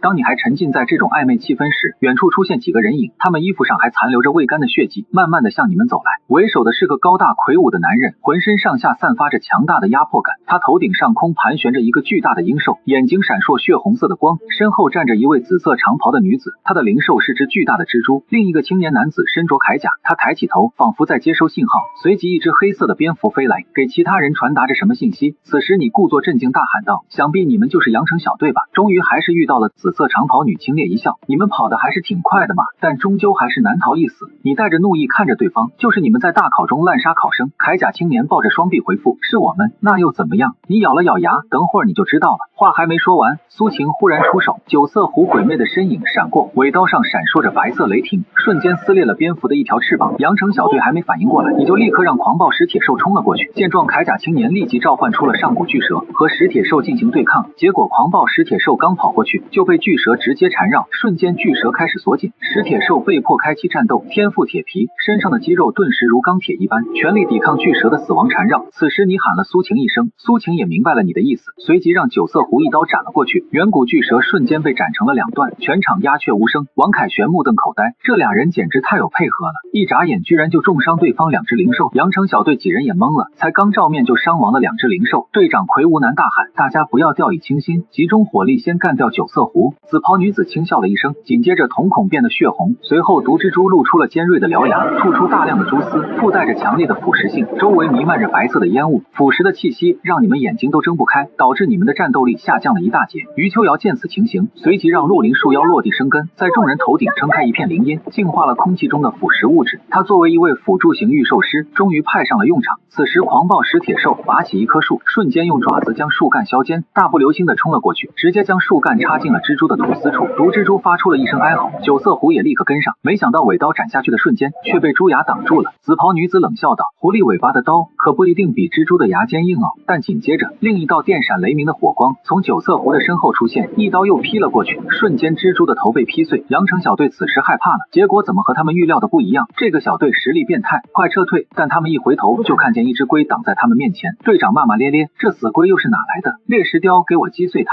一只巨大的鹰从头顶飞过，朝着血纹蛮龟俯冲过去，巨大的翅膀展开，利爪探出。就在猎石雕要抓住血纹蛮龟的一瞬间，蛮龟立刻跳起，张开大嘴，朝着猎石雕反向扑杀，将它死死的按在地上，任凭猎石雕怎么挣扎都没有用，顷刻间被蛮龟一口咬断了脖子。在众人惊讶的时候，你微微皱眉，察觉到了不对。这个阳城小队实力虽然不弱，在你看来只不过是一群精神小伙，他们根本就没有淘汰这么多考生的实力，尤其是赤哥那个小队，不应该被他们这么容易干掉。考场外明明炎龙特遣队已经进入了考场，但考生名单上又有几个名字按了下去。主考官看着阵亡名单，竟发现死亡的是阳城小队，心想应该是特遣队找到了他们。主考官松了口气，这场杀戮终于要停止了。随后拿起对讲机，看来你们已经找到阳城小队。没成想炎龙特遣队回复，我们还没有找到，因考区太大，对方一直在移动，我们还在追踪。听后主考官浑身直冒冷汗，既然不是你们，那又是谁淘汰了阳城小队的成员？看来事态比想象的还要严重。既然阳城小队并不是主谋，那么到底是谁呢？此刻远处又来了一批士兵，原来是守卫江城的驻军，因得知大考出现了古兽组织，所以上级派兵前来支援。主考官则是有些纳闷，你们是怎么知道的消息呢？带队的营官说，是有人匿名给我们提供了情报，我们向上上级反馈后，领导很重视，所以立即派我们来支援。主考官不由问道：那江城呢？江城岂不是没有军队驻守？营官后知后觉，不会是调虎离山吧？突然巨大的爆炸声从江城方向传来，糟糕，中计了！见状，主考官立刻疏散场外的家长们，大家先找个安全的地方避一避。然而考场内，你们听到爆炸声，也看向了江城的方向，察觉到了情况不对，你眉头一紧，向大家说道：不管是不是他们滥杀考生，当务之急，我们要先解决掉这个小队。与此同时，紫袍女子正拿着匕首冲向苏晴，苏晴刚准备动手，你却挡在了苏晴面前，接着将她踹飞10几米远。铠甲青年见此情形，便也冲杀了过来。这次你没有手下留情，巨大的力量汇集在拳头上，一拳狠狠地砸在铠甲青年脸上，青年顿时如导弹般被砸飞出去。众人再次被你吓到，这还是御兽师吗？即便是一阶的战士，也未必有这力量啊！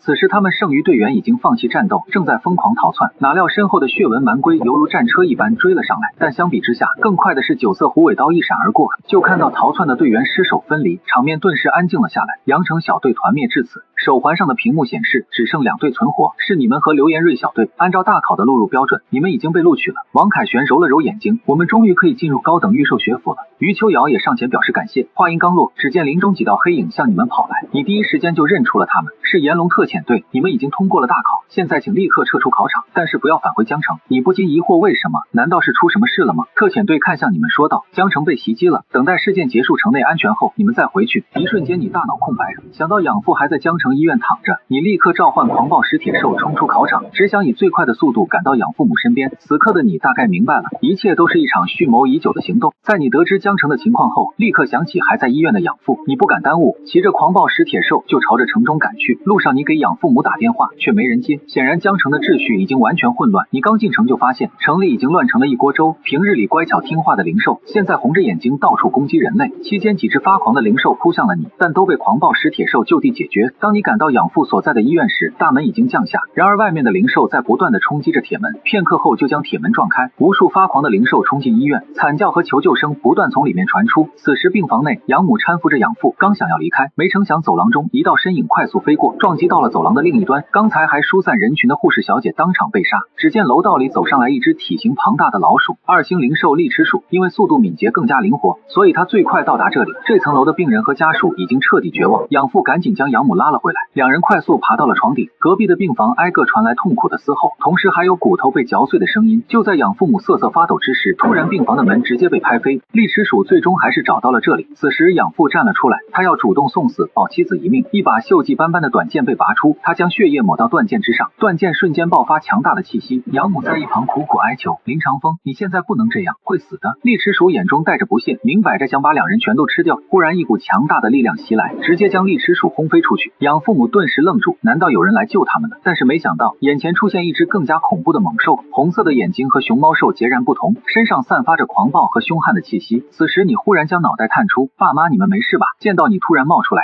父母直接傻了眼，但两人还是不敢轻举妄动，只是颤颤巍巍地指着你的身后。你瞬间反应过来，养父母这是被吓到了，你转身就给了石铁兽一脚，说了让你别那么凶，不听话是吧？你这一脚给石铁兽踢成了孙子。另一边的养父眼珠子都快瞪出来了，这是你的御兽。此时他们才反应过来，毕竟养母从考场回来后将一切都告诉了他知道你只有一只淘汰品灵兽，但没想到淘汰品灵兽的服从性竟然这么高，毕竟灵兽骨子里是有兽性的，如果打压的太厉害，被反噬的概率也会增加。你承认这是你的御兽，别的却没有多说，反而询问起养父是否知道江城遇袭的情况。只见养父摇了摇头，我们也不清楚。城内突然间发生了剧烈爆炸，大量的灵兽冲出来就开始袭击人了，不过我怀疑这和……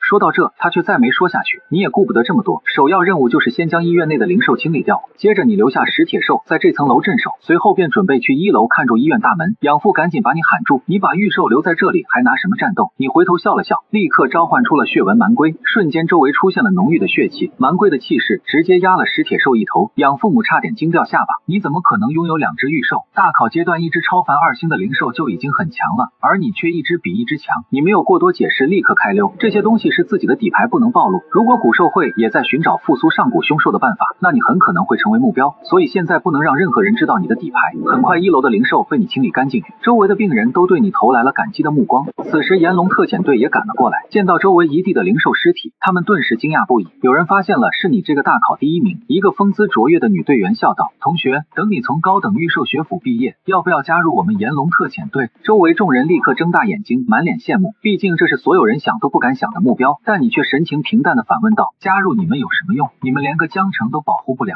对方没想到你一开口竟然就是问责，但是从你的表情中他也知道他们这次根本没有起到作用，毕竟遭遇袭击的地方实在太多。女队员郑重地说道：抱歉让大家失望了，我们一定会竭尽所能保护江城。随后便带着几人快速离开，而你继续驻守在医院。街道上的幸存者开始往医院内逃窜，当医院的人越来越多时，你忽然意识到了事情的严重性，因为对于灵兽来说，这么多人散发的味道相当于大食堂，灵兽会闻着味追过来。果然越来越多的灵兽冲了过来，而且目标很明显就是医院。看着几百只灵兽，你心里打鼓，这压根就不是一个人可以守住的。忽然军方一个小队冲了过来，在医院的门口架起了枪炮，随着密集的火炮声响起，低阶灵兽陆续都被消灭。队长在不断安排人员从不同方向阻击，突然天上出现一个黑影，紧接着队长竟然直接被掳走，一只长长的舌头瞬间将队长卷进了嘴里，随着血雾爆发，队长顷刻间便葬身兽口。你立刻用万兽剑查看信息，误找寒蝉，精英级一星，这是一只真正的精英级灵兽，力量超过5000，速度超过2000。军方小队疯狂开火，但是根本伤不了寒蝉分毫。忽然一声口哨传来，只见一个穿着黑色战衣戴着面具的男人出现在寒蝉的头顶，古兽教会的服饰。随着一声巨响，寒蝉只是轻轻一跃，就直接压死了几名小队的成员。与此同时，你感觉被什么东西给粘住，瞬间与现实世界隔离。你只看到寒蝉不断的撕咬军方小队，你咬着牙双手掐诀，蛮龟发动染血冲着寒蝉冲了过去，然而却根本不管用。面具男居高临下的说道：你有点意思，可惜实力实在是太弱了。就在你要被寒蝉拽入大嘴时，一道恐怖的剑气瞬间劈了过来，寒蝉的舌头如纸一般被斩碎。你惊讶的看着救你的人，竟然是自己的养父林长风。沃德发什么情况？养父为什么拥有这么强大的气息？只见养父每一剑都霸气十足，不断朝着寒蝉劈砍过去。寒蝉被逼得不断后退，身上一会儿就布满了伤口。你目瞪口呆，精英级一星的灵兽，可是堪比军方百夫长的实力，但却在养父面前如此不堪一击。面具男也被惊得连连后退，不断命令寒蝉进行反击，同时阴恻恻地盯着你。小朋友，你以为我就一只灵兽吗？瞬间他再次召唤出一只小号的灵兽，超凡3星的进化体火焰蟾蜍。蟾蜍不屑地看向了蛮龟，瞬间蛮龟怒了，都是水产瞧不起谁呢？随后便将在寒蝉那吃憋的气一股脑地撒在了火焰蟾蜍身上，随着几套丝滑小连招，火焰蟾蜍直接被掀翻，紧接着肚皮便被直接划开。面具男有些惊惧地看着你，超凡2星逆伐超凡3星，这怎么可能？下一秒蛮龟就已经突进到了他的身前，他掐诀召唤寒蝉救他时，才发现寒蝉早已被那名战士给肢解，蛮龟一巴掌就将对方拍飞，他全身的骨头都已经被打碎，只留了一口气还在。你故意留了对方一命，准备问出古兽会袭击江城的原因。面具男倒地后狂笑起来，你以为你们赢了吗？真正的大恐怖还在后面，所有人都将成为古兽降临的祭品。随着一股毁灭气息爆发，狂暴的热量朝你袭来，对面竟然直接引动了爆炸符，一道剑气冲天而起，瞬间盖过白光。爆炸过后，周围被夷为平地。养父的嘴角此时渗出鲜血，你有点紧张养父的身体，没想到他只是笑了笑，这爆炸还伤不了我。你有些看不透这个老爹了，他明明是在镇魔军挖矿的苦力，为什么突然间变成了强大的战士？还没等你发问，地面开始疯狂震动，地底像是有什么巨物在翻滚。联系刚才面具男所说，难道真有古兽要复苏？所有人都会成为祭品。与此同时，全城的警报突然响起，警报警报，江城出现天耀级灵兽灾难，请所有人在家中躲避，等待灾难解除。什么天耀级灵兽？整个临江州能与之对抗的人绝对不超过一手之数，江城难道真的完了？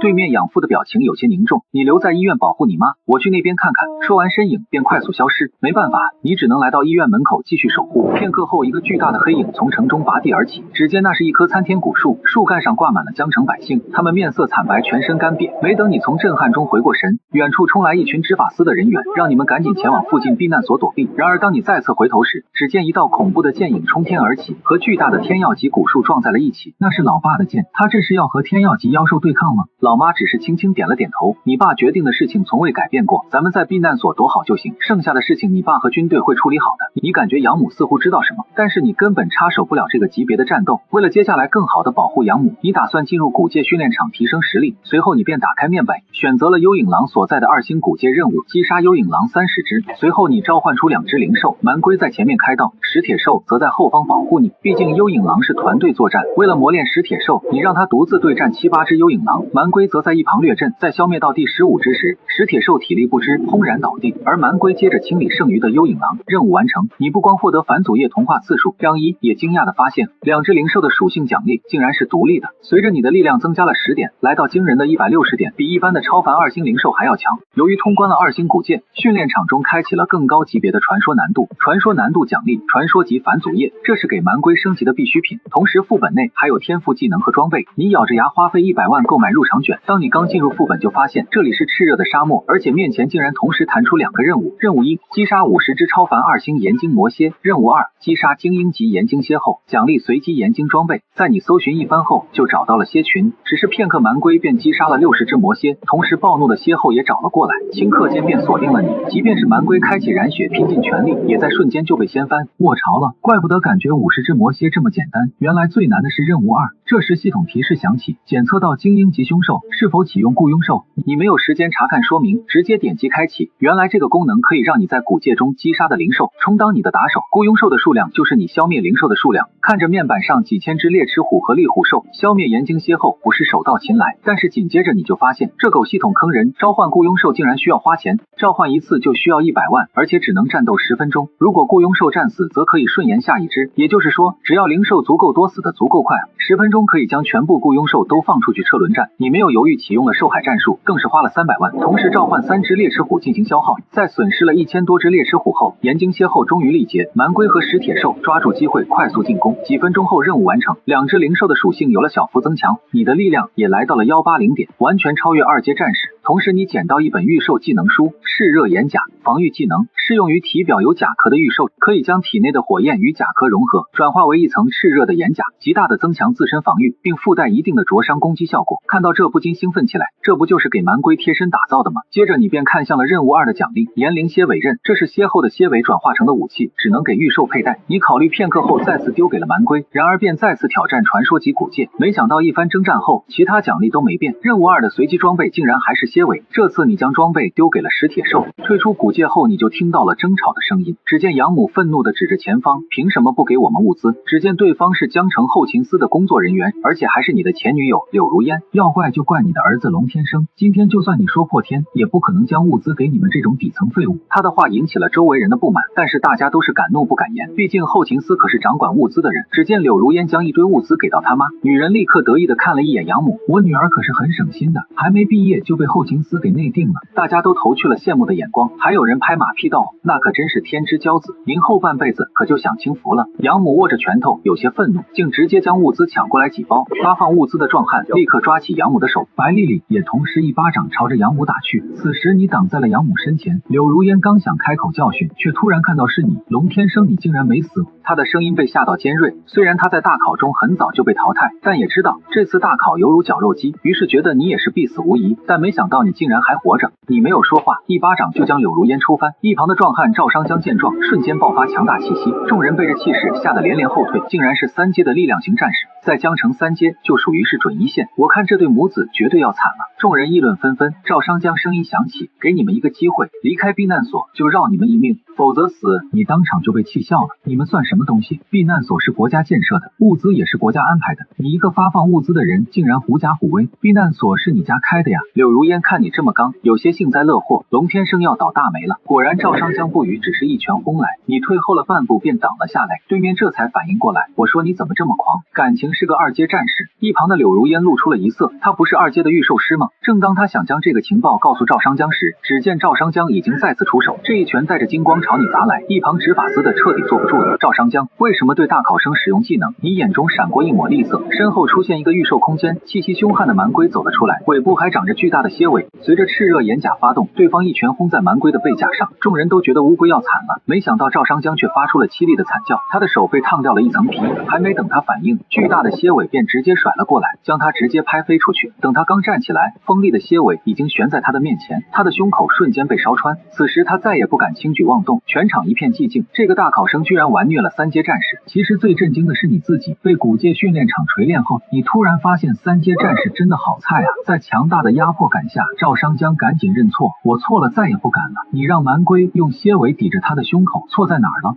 此刻你必须要让对方承认自己的罪行，否则殴打后勤司这种事真追究起来问题就大了。赵商江一五一十的把错误原原因说了出来，我不该利用职权区别对待你们。还有呢，你继续追问，我不该听信柳如烟母女的话，联合他们欺负你们。这次斗争都是因我而起。此时你才心满意足，拿着物资回到了自己的位置，所有人静静地看着你。这一刻，你成了避难所里的神。此时避难所的门被突然敲响，正当众人的心都提到了嗓子眼时，你硬着头皮打开了门，发现门外竟然是你的老熟人王凯旋和余秋瑶，身后则是一些普通人。看到你的瞬间，王凯旋也很兴奋，同时给你带来了一个意外的消息，原来大考中的内奸竟然是一个巡考，对方被古寿会买通后，暗中清理了不少小队，随后将这些全都嫁祸给杨城的队伍。你立刻意识到了严重性，看来古寿会布局很久，无论是杨城小队还是买通的巡考，都是他们布局中关键的一环。王凯旋也是头皮发麻，那现在咱们身边会不会有古寿会的人？比如现在这个避难所，你也不太清楚。不过既然对方蓄谋已久，肯定不可能只有明面上的几人反叛。此时你看着余秋瑶，不禁有些疑惑，你貌似是1年前转到御兽一中的。余秋瑶连忙红着脸低下了头，我爸因为工作调动才来到江城的。你本想继续询问，没成想一旁的王凯旋却直接将你打断。龙哥，你怎么能怀疑到秋瑶的身上？大家都是知根知底的同学，而且他胆子小又害羞，怎么可能是古兽会的人？你深深的看了余秋瑶一眼，憨笑道，只是忽然想起来问问而已。倒是你怎么这么护着他？难道你俩？王凯旋的脸一下就成了猴屁股，赶紧解释没有别的意思，随后便拉着余秋瑶赶忙去领物资。看着两人消失的背影，你陷入深思。余秋瑶表面软弱胆小，和古兽会的成员毫无关系，但那只参天树妖和余秋瑶的灵兽却祭出同源。虽然两只灵兽不在一个级别，但是进化是有迹可循的。当然目前并没有实质性证据，你将这件事放到了心底。此时军队和古兽的对抗已经进入白热化，外面的战斗不知道还要持续多久，所以为了尽可能的提升实力，你决定用掉古界训练场中最后一张传说级门票。虽然你通关了第一个传说古界，但是这次却没有新副本出现。不过传说级古界的介绍却变了，传说斗天圣元任务，击杀古庙守护神斗天圣元，奖励超凡2星返祖业1滴，传说级斗天圣元幼崽1只。看到这你顿时兴奋起来，这可是古界训练场奖励的预售，绝对和外面买来的不一样。随后你翻阅斗天圣元的描述，斗天圣元等级未知，特征拥有雄伟的身姿，身高100丈，肌肉线条如同雕刻般分明，武器斗天神棍，由太古神铁锻造，棍身流转着金色的光华，蕴含着无穷的力量。你顿时激动起来，这和你前世熟知的神话形象很是相似，该不会是同一个吧？这种预售上个天榜应该是轻轻松松，同时下方的小字也深深的吸引了你。传说难度奖励的灵兽，不占用预售师的预售名额，要知道精神达到500后才能契约第3只预售，如果通关了副本，你就是历史上第一个契约3只灵兽的2阶预售师，关键时刻绝对是你最强大的后手。想到这你便直接选择进入副本，刚进来你就发现这里是一个林间小道，前方有一条青石铺成的古道，看到青石板你慌了起来，凶兽怎么还会铺上平整的石板呢？而且这板子有一种建筑痕迹，这古界训练场中不会有人吧？同时任务面板弹出，上面有斗天圣元的一段故事背景，你看完后有些呆滞，古时候的人能有这么强，连斗天圣元这么强大的物种都能镇压，不是说凶手肆虐时期人族无比弱小吗？怎么和想象中的不一样？看来人类对历史有些错误的认知。随后你便走上古道，进入一片森林，穿过森林后你进入一个建筑中，刚进去你就发现一个雕塑，雕塑手里拿着一根棍子，就和万兽剑里的斗天圣元一个样，只不过脚上缠绕着粗壮的铁链。你不禁感慨，这雕塑做的真好，简直就跟真的一样。话音刚落，雕塑的眼睛就变成了金色，身体上的石皮快速脱落，片刻后就露出了它本来的面貌，这竟然是一只活的斗天圣元。对方苏醒后直接一棒子敲了过来，蛮龟的反应极快，立刻将你护在了身后。随着一声巨响，蛮龟吐出一大口鲜血，好在挡住了这凌厉的攻击，因为炽热岩甲的高温逼退了圣元。随后石铁兽也冲了过去，铁拳狂潮狠狠地砸向了斗天圣元，对方仅仅一棒子就将石铁兽敲飞，蛮龟也立刻接上一个冲锋，冲击让圣元的身体失去平衡，倒在地上，紧接着一个泰山压顶坐了上去。圣元想要躲避，但是铁链却限制了他的行动，你当即决定第一次开启同化，随后你双手合十，开始和蛮龟建立联系。随着蛮龟的外貌、战斗习惯等出现在脑海，你的皮肤和背甲开始同化。随着冥想的越多，你开始获得蛮龟的各项属性，同化等级达到中级评分，获得血纹蛮龟50%的各项基础属性，获得血纹蛮龟30%防御力属性，可以使用血纹蛮龟普通技能。随着你模拟蛮龟发出一声嘶吼，你的评分达到了高级，获得了蛮龟80%的属性和50%的防御，力量从200点暴涨到了800点，远超大部分2星力量系灵兽。随着染血在你身上发动，你的力量瞬间暴涨到2400点，也开始对着圣元发动血甲冲击。随着两只蛮龟的战力和圣元搏斗，石铁兽也不知从哪招来一堆废铁，开始疯狂进食。当他彻底狂暴后，也加入了战斗。你抓住机会一一口咬住斗天圣元的手腕。斗天圣元吃痛的同时，在你身上开始暴锤，然而你忍痛将他手上的棍子抢走，在你头晕眼花之际被打飞到一边。正好童话时间结束，你变成了鼻青脸肿的人形，好险差点就被当场打死。你要是死了，挑战直接宣告失败。恭喜完成高级评分童话，保留血纹蛮龟10%，基础属性力量加140，速度加16，精神加10，耐力加30。我潮了，你知道童话会保留属性，但是也没想到一下子保留这么多，这力量一下飙升到了430，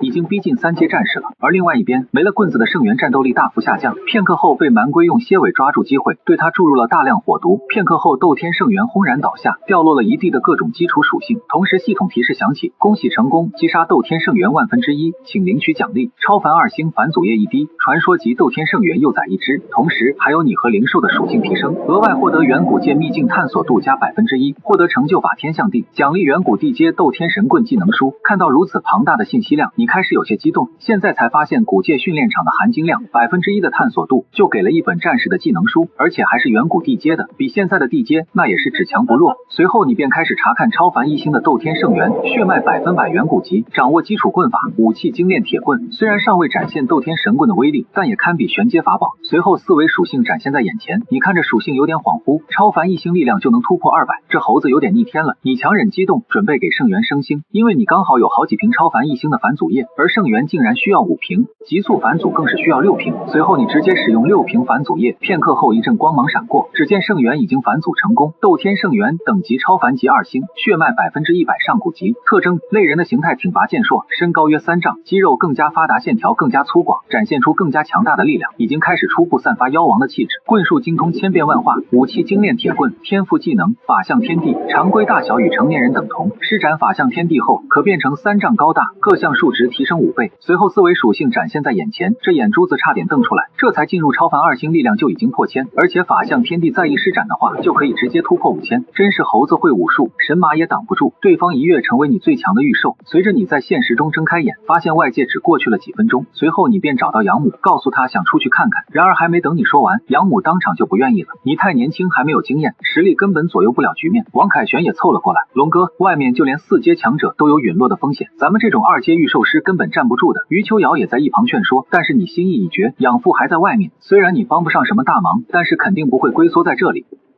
别的御兽师都是契约灵兽，而你直接契约孙悟空。他明面上被称为上古大凶斗战圣元，但却和孙悟空极度相似，所以你契约后做的第一件事就是将他反祖至超凡2星，随后便准备带着他大杀四方。没想到避难所内的养母坚决反对，国家兴旺，匹夫有责，所有人拼命通过大考变强，不都是要为人类的生死存亡而战吗？这番话让执法司的成员纷纷动容，其中一位非常看好你，表示你尽管出去帮忙，你母亲在避难所内绝对保证安全。你从对方的眼中看到了真诚和敬重，随后便将血纹蛮龟留在避难所照顾养母，义无反顾奔赴受灾的江城。王凯旋也紧随其后。刚从避难所出来，你就发现市中心的天耀级树妖通体血红，树枝上挂满了被吸干的市民。王凯旋震惊不已，官方通告受难人数高达7万，但是光枝干上的人都远超此数，怪不得都说天耀级古兽不可抗衡。忽然远处的动静吸引了你们，只见几个白衣人将一群市民驱赶到空地上，树妖枝干立刻席卷而来，瞬间就吸干了众人的精血。你顿时睚眦欲裂，这就是邪恶的古兽教会。随后你们悄悄跟上，打算伺机解救平民。途中黄毛询问为首青年，王哥，这次我们真能成功吗？复苏古兽的关键就是激活凶兽血脉，献祭的人越多，血脉被激活的概率就越大。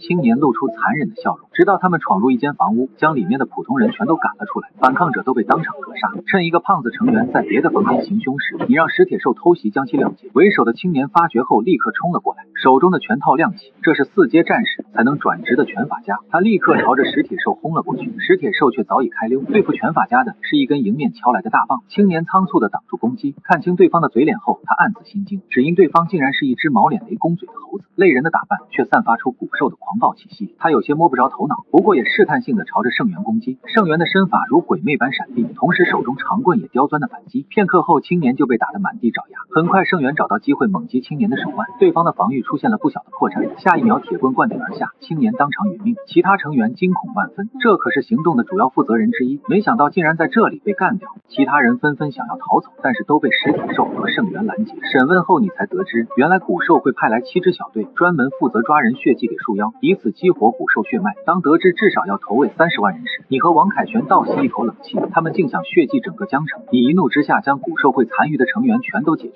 随后安抚完群众，便准备去别的地方救人。没想到刚走2步，就碰到了其他学校负伤的老师。你立刻询问城中的情况，原来暴走的灵兽刚刚得到控制，但古兽会的人仍在四处献祭市民。你想和他们一起守卫江城，没想到却遭到了严词拒绝。未来你贡献力量，我绝不反对，但现在对手不是你们能抗衡的。一名转职战士的女老师安慰道，其他老师也纷纷劝说你。突然不远处传来阵阵惨叫，几位老师朝着声音的方向急速赶去。你远远地跟在后方，只见坍塌的小区内，人群被3只魔狼驱赶着前进。操控魔狼的是一名被通缉的毒液女狼师，几名凶神恶煞的成员都称他为狼哥。教书匠也赶来凑热闹，他压根没把几名老师当回事。保护江城是我们的义务。御兽师张浩全神情严肃，那真是巧了，破坏江城也是我们的职责。话音刚落，3只魔狼逼近张浩全的御兽，他压力剧增。其他2名老师也都出来分摊压力，但狼哥只是挥了挥手，2只超凡3星的魔狼就快速冲向他俩。女战士立刻使用枪法迎战，但是魔狼速度极快，一口就咬住了枪身，就将他拽倒，随后利爪直刺眼眸。危急关头，元素师也遭魔狼缠斗。张浩全刚想支援，狼哥的身后再次浮现御兽空间，紧接着一只高大的狼头从中浮现，强大的威压令众人窒息。他刚一出现就直扑2只灵兽，一爪就将牛魔踩在脚下，又一口就咬碎巨蚁半边身体。张浩全目瞪口呆，精英级1星的苍蝇战狼实力可以碾压同阶所有职业。古兽会的众人疯狂叫好，而另一边的女老师林飞已经撑不住了，长枪上出现裂痕。这时后方传来一声爆喝，一只懒懒猪竟朝着魔狼撞了过来，小小的身躯竟将那魔狼撞飞数米。于林飞快速起身看向身后，才发现竟然是你和王凯旋。刹那间，魔狼捕捉到了他后背空档，利爪直接将于林飞的铠甲撕破。正当魔狼还想补刀时，一条赤红色的蝎尾甩过来，尾尖刁钻地刺入魔狼的眼睛，同时大量火焰注入，魔狼当场倒在地上奄奄一息。全场的目光都被石铁兽的蝎尾吸引，超凡2星秒杀超凡3星。张浩全简直不敢相信，他知道你天赋极强，但是由于家庭条件不好，所以买了只淘汰品灵兽。可这灵兽简直强到变态好吗？对面的狼哥心都在滴血。虽然他是4阶的御兽师，但是培养超凡3星的魔狼也很消耗资源，况且那还是他储备的准精英级灵兽。随着他的一声令下，其他古兽会成员全都朝你和王凯旋冲来。于林飞即使断臂也要挡在你俩身前。老师，借用一下你兵器系统，学习斗天神棍技能。你拿起他手中的长枪，此时这本战士技能书终于派上用场。学习完成，已达到第1层大圆满。浩瀚的棍法经验和记忆融入脑海，你的气血轰然爆发，几个回合就将对面敲得头破血流。古兽会的成员几乎都是战士制，但是他们的武器和技能都比较粗糙，所以根本就不是你的对手。剩余几人吓得不轻。此时一名拿着巨斧的战士走了出来，他比一般人高出1大截，手中的巨斧一看就不简单，出场就将挡在前面的刘老师瞬间斩杀。其他人脸色惨白，刘老师和张浩全属于小队支柱，接下来他们注定走不了，赶紧跑，不要回头，这里交给我们。于林飞脸色苍白，回头大喊，我们这些老师还在，岂能让学生出生入死？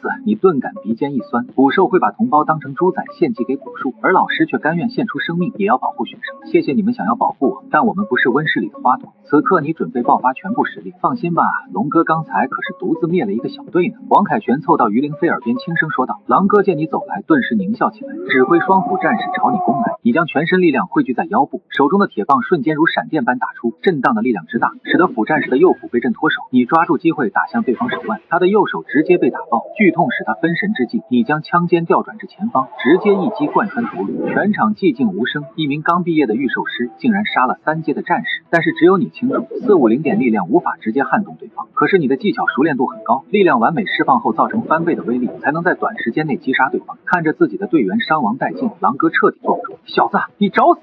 瞬间苍蝇战狼调转方向冲向你，身后御兽空间骤开，一根硕大的棍子直接倒了出来，将战狼当场逼退。同时一只金灿灿元兽走了出来，众人惊讶，这又是什么灵兽？怎么给人一种头皮发麻的感觉？区区超凡2星的灵兽，战狼，快去吃了它！狼哥微微皱眉，圣元不屑地朝着战狼招招手，战狼龇牙猛扑，圣元高高跃起，将铁棍举过头顶，不仅躲开了战狼的大嘴，铁棍也顺势朝对方脑袋狠狠砸去。战狼转头撕咬，用嘴和铁棍来了一个亲密接触，瞬间2颗利齿崩断，众人目瞪口呆。超凡2星竟然能和精英级灵兽打成平手。你心念一动，圣元立刻朝天怒吼，身上金光更盛，身躯暴涨至3丈，气息暴涨5倍，法向天地施展，全场骇然。因为即便是天榜灵兽，也没见过能变化大小提高实力，这元兽极有可能是稀少的变种灵兽。狼哥心里也是暗自咬牙，这家伙的灵兽怎么都朝着好的方向变种？难道他掌握了什么变种秘方？随后他便给战狼下令，抓活的，我要把他带回去研究。但是战狼却迟迟拿不下圣元，反观圣元却远战越勇，法天象地后各项属性提升很大。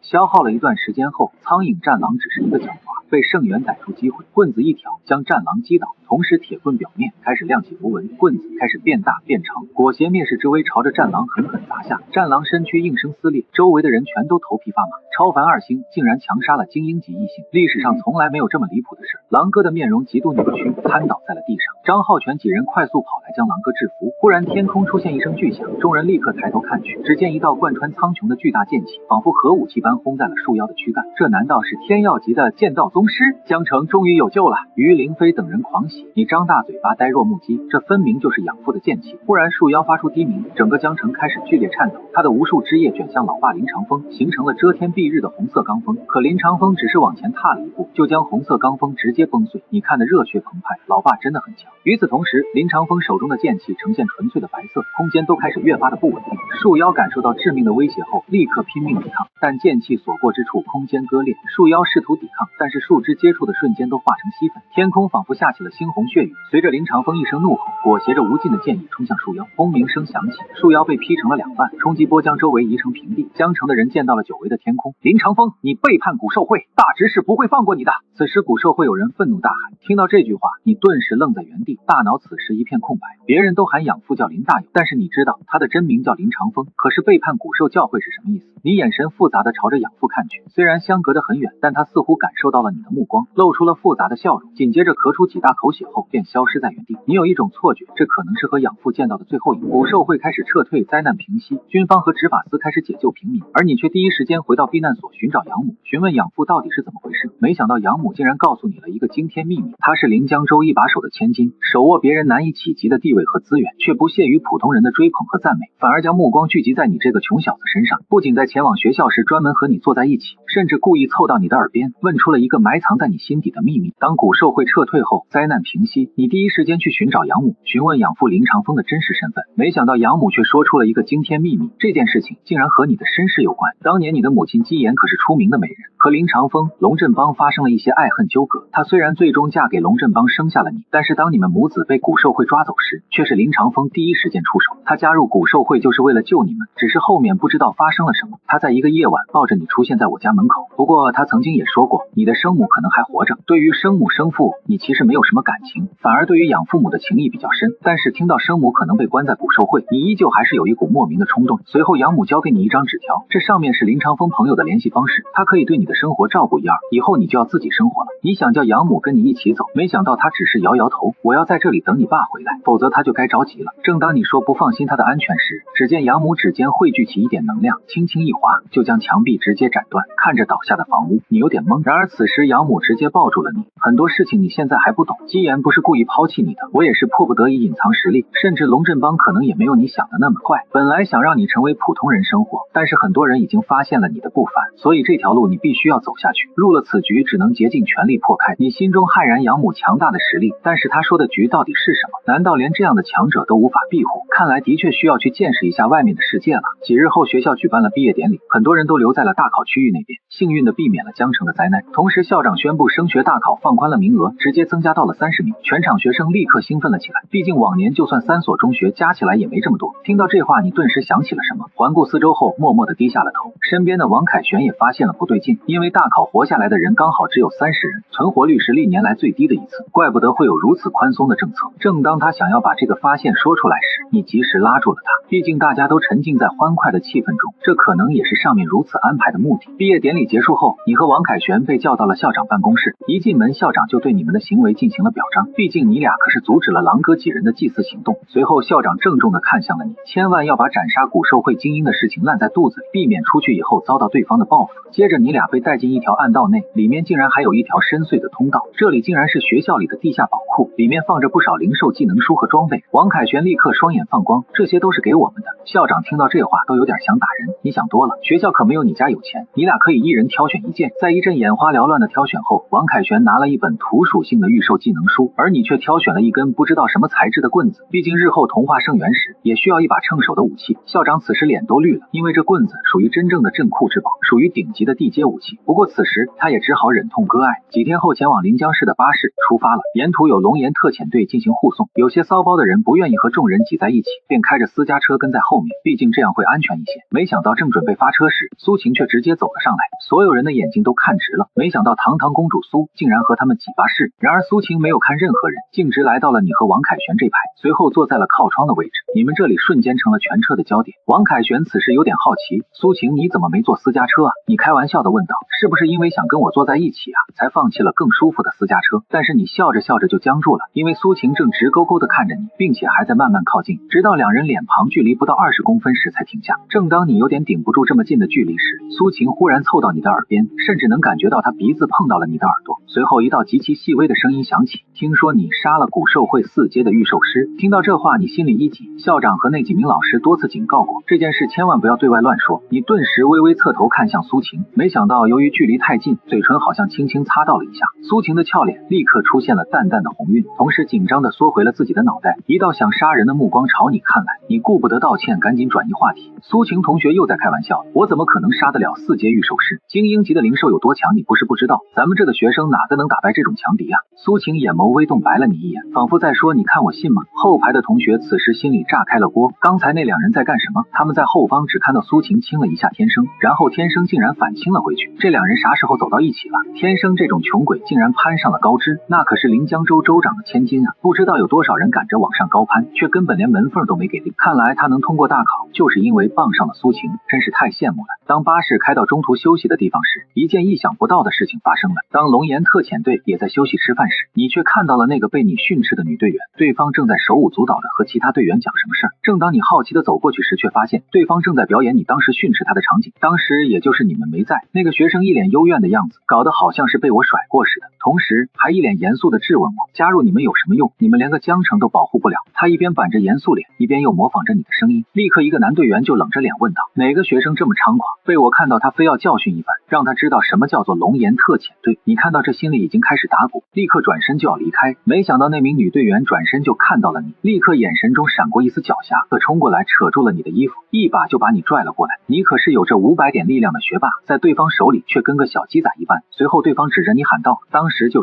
是他问咱们有什么用，连个江城都保护不了。你的脑袋仿佛要炸开了似的，只能硬着头皮跟对方打招呼。没想到一名壮汉直接走了过来，他遮天蔽日的身体像座小山。小子，就是你说我们龙岩特遣队是废物吧？说我们是垃圾不中用，浪费国家资源是摆设。听到这话一脸问号，立刻看向那名女队员，只见她回你了一个腹黑的笑容。没想到这女孩竟然添油加醋，顿时你头皮都麻了。这可怎么办？你一个还没进入高等御兽学府的穷学生，却收到了最强特战队的邀请函。然而还没等你高兴2秒，就被死对头嘲讽是没见过世面的癞蛤蟆。对方还拿出超凡3星的灵兽挑衅你，而你只是打了一个响指，3秒后他就朝你当场下跪。当龙岩特遣队的女队员将你揪住后，众人都以为你要坚持自己的态度时，你却直接朝着他们开始道歉。当时不了解江城的受灾情况，所以才会说出那番话，误会你们是我的错。你的坦荡让特遣队众人愣在原地。女队员林月此刻内心泛起一丝愧疚，其实我们也很难受，虽然已经尽力了，但是伤亡也完全超出了预期，我们一定会努力提升实力，守护江城。说完，泪水顺着他的脸颊滑落，龙岩特遣队也都陷入了痛苦的回忆。此时一名中年男子走了过来，我听林月说你守住了一家医院，保护了很多幸存者，如果有机会可以加入我们龙岩特遣队试试。其他护送队都露出了震惊的表情，林月则是笑着递上一份邀请函，这次总不会还要拒绝吧？你挠了挠头，有些不好意思，有机会我肯定会加入的。随后林月注视着你离开，邪魅一笑，你拿着邀请函大摇大摆地走回餐桌，大伙儿看你的眼神都变了，毕竟还没毕业就把工作搞定的人实在太少了。不过一旁的苏晴却给你泼了盆冷水，他们每年都会给各大学府的学生抛出橄榄枝，但是真正加入的人只有1%，因为进入的名额有限，而且竞争者都是各大学府的精英，你 CPU 差点就烧了，合着就是得到了一个考试资格呗，怪不得林月笑得那么坏。突然一道声音打破了和谐的氛围，有些人就是没见识，就算侥幸通过大考，也只是井底之蛙而已。只见白丽丽和刘延瑞并肩走来，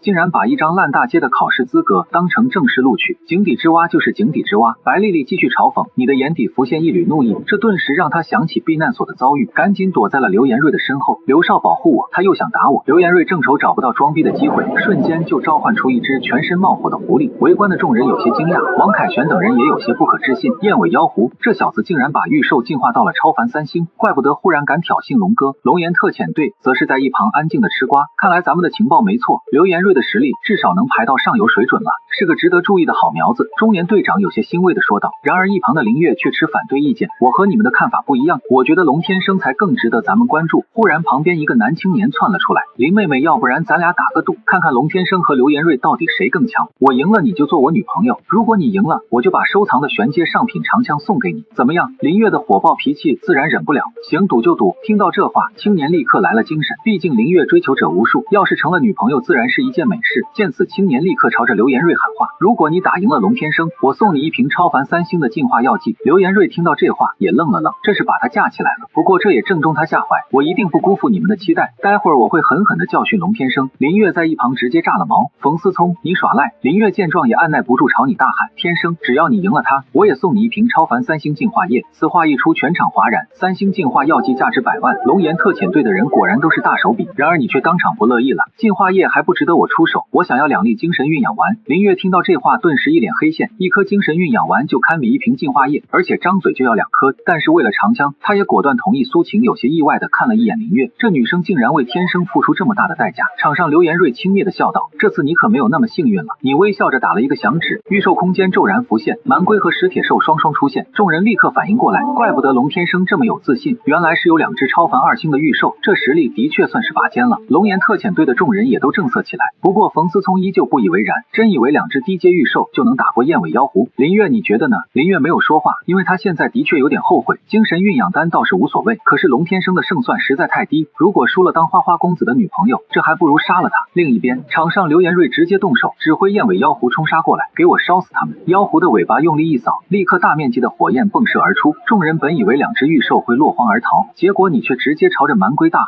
烧穿它！瞬间蛮龟窜出，龟甲上开始流动着岩浆般的液体，一股更高的温度骤然升起。与此同时，蝎尾也瞬间甩出，妖狐顿时一惊，调整身体躲开了蝎尾。下一秒，一个巨大的黑影出现在妖狐的头顶，只见蛮龟竟然高速旋转砸下，强大的力量直接将燕尾妖狐压得死死的，岩浆般的高温将它烧得皮开肉绽。刘延瑞脸色瞬间铁青，超凡3星怎么会被反过来压制？接着惊悚无比的事情发生，只见蝎尾直接戳进了妖狐的脑袋，灼热的熔岩瞬间注入，妖狐只是惨叫了2声，就立刻没了动静，全场寂静无声。燕尾妖狐竟然就这样死了，超凡3星被2星御兽强行击杀，要知道那可不是垃圾灵兽，在同阶中都算是中上水平。最惊讶的是龙岩特遣队的几人，冯思聪抱着头不可置信，林月则是兴奋过了头，冲上来给了你一个大大的拥抱。女战士的身材还真是没得说。突然你只感觉背后一凉，只见苏晴正冷冰冰的盯着你，林月也注意到了苏晴的目光，两女直接对视了起来。你连忙转移双方的注意力，答应我的精神运养丹，记得给我啊！林月不满的瞪了你一眼，人家都抱你了，你居然还在惦记运养丹，你立刻和他拉开距离，我又没让你抱，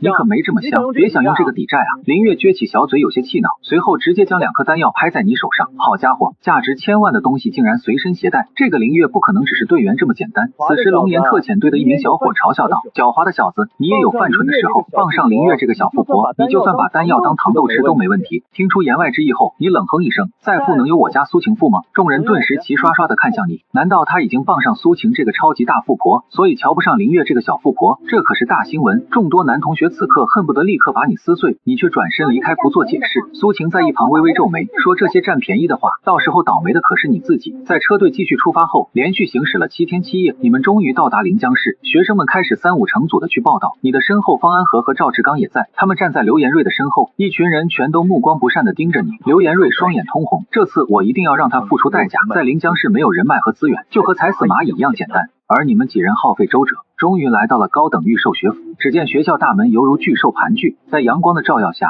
闪烁着古老而威严的气息。龙渊江御兽学院这几个字更是散发浓郁的灵韵。往里面走，广场中央一座巨大的御兽雕像矗立，雕像的身姿挺拔，目光深邃，身旁环绕着形态各异的神兽虚影。正当你们疑惑这雕像是谁时，只见一道声音传来：这位是御兽学院的一位传奇校长，天耀级的御兽师，因为在龙渊深处战死，所以这座雕塑就是为了缅怀他的。只见一位红发学姐笑盈盈的走了过来，你们好，我叫涂雅琪，风属性2年级学员，是你们的学姐，欢迎来到龙渊江高等御兽学府。